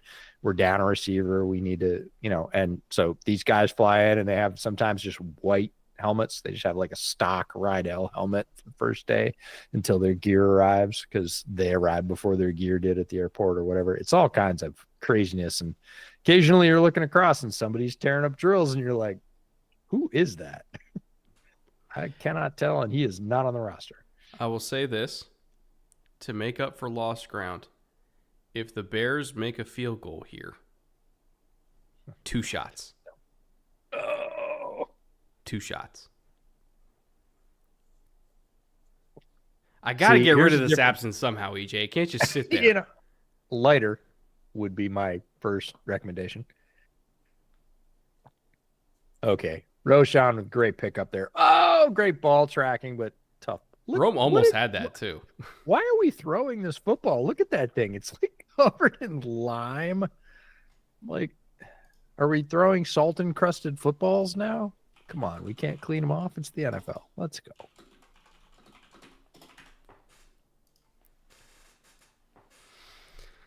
One bourbon, 1 scotch, 1 beer. Yeah, George Thorogood. Let's go. Fun fact, saw George Thorogood in concert. Finish the bottle if it's a TD. Oh God, you do hate him. How about this Bears line right now? Borum, Curran, Shelton. Good God, Darnell Wright's out there. Like, what am I doing? Oh, Caleb. Oh, no, that was a bad decision. There was no chance, no universe that was going to work. You had a hook dropper right there, bud. No way. Yeah. Oh, there no. are sometimes people say, what does worry you about, Caleb? And there are things, and that's one of them. Curtis Rogers said, Miss Super Chat, you mentioned Richmond, Virginia has whiskey. Recommendations. So Virginia has a very rich whiskey tradition. There's actually more micro distilleries in the state of Virginia than in Kentucky. And one of my favorite distilleries in America is not in Richmond. It's actually in the middle of fucking nowhere in Virginia. Hold on. Which is like half the state, but it's Virginia Distillery. I will, yes. This is Virginia Distillery Company. This is their port cask finish. They have Lovely a whole bunch stuff. of different finishes. I love them. They make an American single malt, which is essentially the same grain and process as a Scotch, but you can't call it a Scotch because it's not from Scotland, so they call it American single malt. If you're a Scotch drinker, Virginia Distillery Company, the Virginia Highlands mimic the climate of the Scottish Highlands well enough that it makes for good American single malts. This is really good stuff. And it's all over your state. Caleb is so pissed off right now. As he should be. No, he is beside himself. God, what a duck. He's just getting lit up, too. Oh, he picked it! Yeah, but come on. There's 11 seconds left. Like, who cares? Well, I'm still doing a shot anyway. Fuck it. Well, sure. At this point, why not? There's 11 seconds left. But, like, Caleb is like, please, Sim, to end the season. I don't really care that Reek just picked that off. Like, make it stop. Why am I here? Bears fans and the bagheads. Like, yeah, this is what we're talking about. To the season, well, you can guys, you see how full that is. To the season that we wish to end as soon as possible. Cheers to you, Chicago Bears. You fucked it up again. Yeah, fucked it up again. But I do want to send a toast out to everybody that has joined us for these streams, that has commented on the videos, that has sent us ideas. That one burns more than usual. Why is that hot? Why is it hot? So the Bears, I'm not even going to say mercifully, just lose. They score 3 points at home. Not a great game. I deeply appreciate there are almost 1,000 people watching us right now. I think they're here to see if you're still alive, Brett. And, you are. Don't send welfare checks. I got none of the wormwood on that. It just tasted like gas. Well, maybe somebody subbed you a bottle of 151. There wasn't even depth of flavor. Like that, whatever reason, that shot in particular was just gasoline. There wasn't even depth of crap. It was just terrible. Yeah, no, can't recommend absinthe, kids. Can't recommend being a Chicago Bears fan either. But I do want to give a shout out. I don't know at this point. I don't know. I'm not sure that they should be done together. I would fear for your safety if that was the thing. I do want to give a shout out to everybody that has supported our work throughout the year. It's not like we're going away. We're just shifting into draft season. We too miss the Thursday night streams when they're not here. We really miss all of you. We'd be watching these football games anyways. It's a hell of a lot more fun watching them with you, interacting with you, answering all the questions, living through these games that are not tremendous with all of you out there. Almost 1,000 of you, which is mind-bending given this particular game.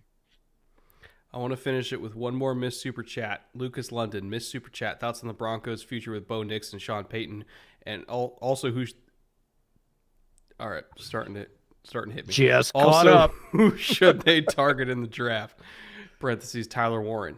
Yes, Tyler Warren. I don't care what team we're talking about. They should target Tyler Warren. He fits everybody. As for thoughts on Broncos' future with Bo Nix and Sean Payton, sky's the limit. I think their future is super, super bright. Obviously, I think there's a ceiling on Bo Nix that I wouldn't necessarily put on to, say, May or Jaden or Caleb, but they knew that going into it. I think Bo could still very easily be a top 12 quarterback in the NFL. And their offensive line has been playing excellent this year. Their defense has been playing excellent this year. Getting there. Get a quesadilla, man. We're getting there. Stat. What I'm trying to say is they're not that far away. And we're not for the first 6 weeks of the season when Bo is getting comfortable, them kind of going awry a little bit. They would probably be one of the top 5 seeds in the AFC. Are they going to challenge KC for the division anytime soon? I'm not going to say that because KC is KC, and that's an unrealistic expectation. I'm not going to put that onto anybody. Will they be a perennial playoff contender and be able to do damage to KC? Yes, which I think Broncos fans would accept at this point. Wow, I just hit my own desk. All right, we're getting close. I don't think we're getting close. I think we are officially over the line, and that is okay because that is what was promised. And can you imagine if there had actually been scoring in this game, chat? I'm already not feeling great. It was like 12 points. Oh, tremendous. Well, perfect time to probably end it. We'll be coming to you regular podcasts for sure. We're going to be shifting over to draft season very soon, but we will cover, of course, the playoffs, Super Bowl, end of the season awards, and then we are fully into draft season. But as some of you have seen, you're not really. It's the last TNF game of the year. It's one for the road. All right, it's one for the road. Good for you.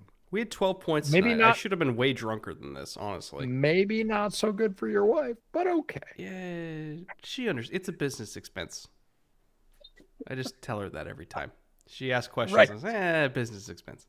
But, right, I had to do it for work. Right, EJ made me do it. Brett, stop. Look, I just want to say this before we leave. Again, it's the last stream of the season. Before we get to playoffs and draft season, I deeply appreciate each and every one of you. And I don't think you realize how much I do. I love you all. You guys allow us to live this dream of watching football for a living. It's a dream I never thought I'd be able to live out. And each and every one of you are the reason we get to do this. I am eternally grateful for all of you. I wake up every single day with the goal of earning the trust and support that you have given us. And so for all of you, this one's for you. I salute you. I thank you. I appreciate you. It was a hell of a season, regular season. We still have playoffs to go. We still have draft to go. Chat says, yep, he's drunk. Hey, man. Yes, let me be sappy. It's the holidays. Merry Christmas to all of you. Happy Hanukkah to all of you. Really, any holiday you celebrate. Thank you for spending it with us. We appreciate you. And with that, cheers. Oof. Taking one for the team. Oh, I know it's actually time to leave because now I'm starting to not taste anything. Yep, you are past the point. Oh, now we're in the bad territory. Now we're in the bad man zone. Now I'm ready for game 2. Let's go. I've had Toradol. I feel no pain. Let's go. I am invincible. Yes, he is invincible. Luckily, we are 1,000 miles apart, and I do not have to care for him this evening. Here. To all of you, we deeply appreciate you. Have a great New Year. If we don't talk to you before then, we will see you soon. We'll see you later.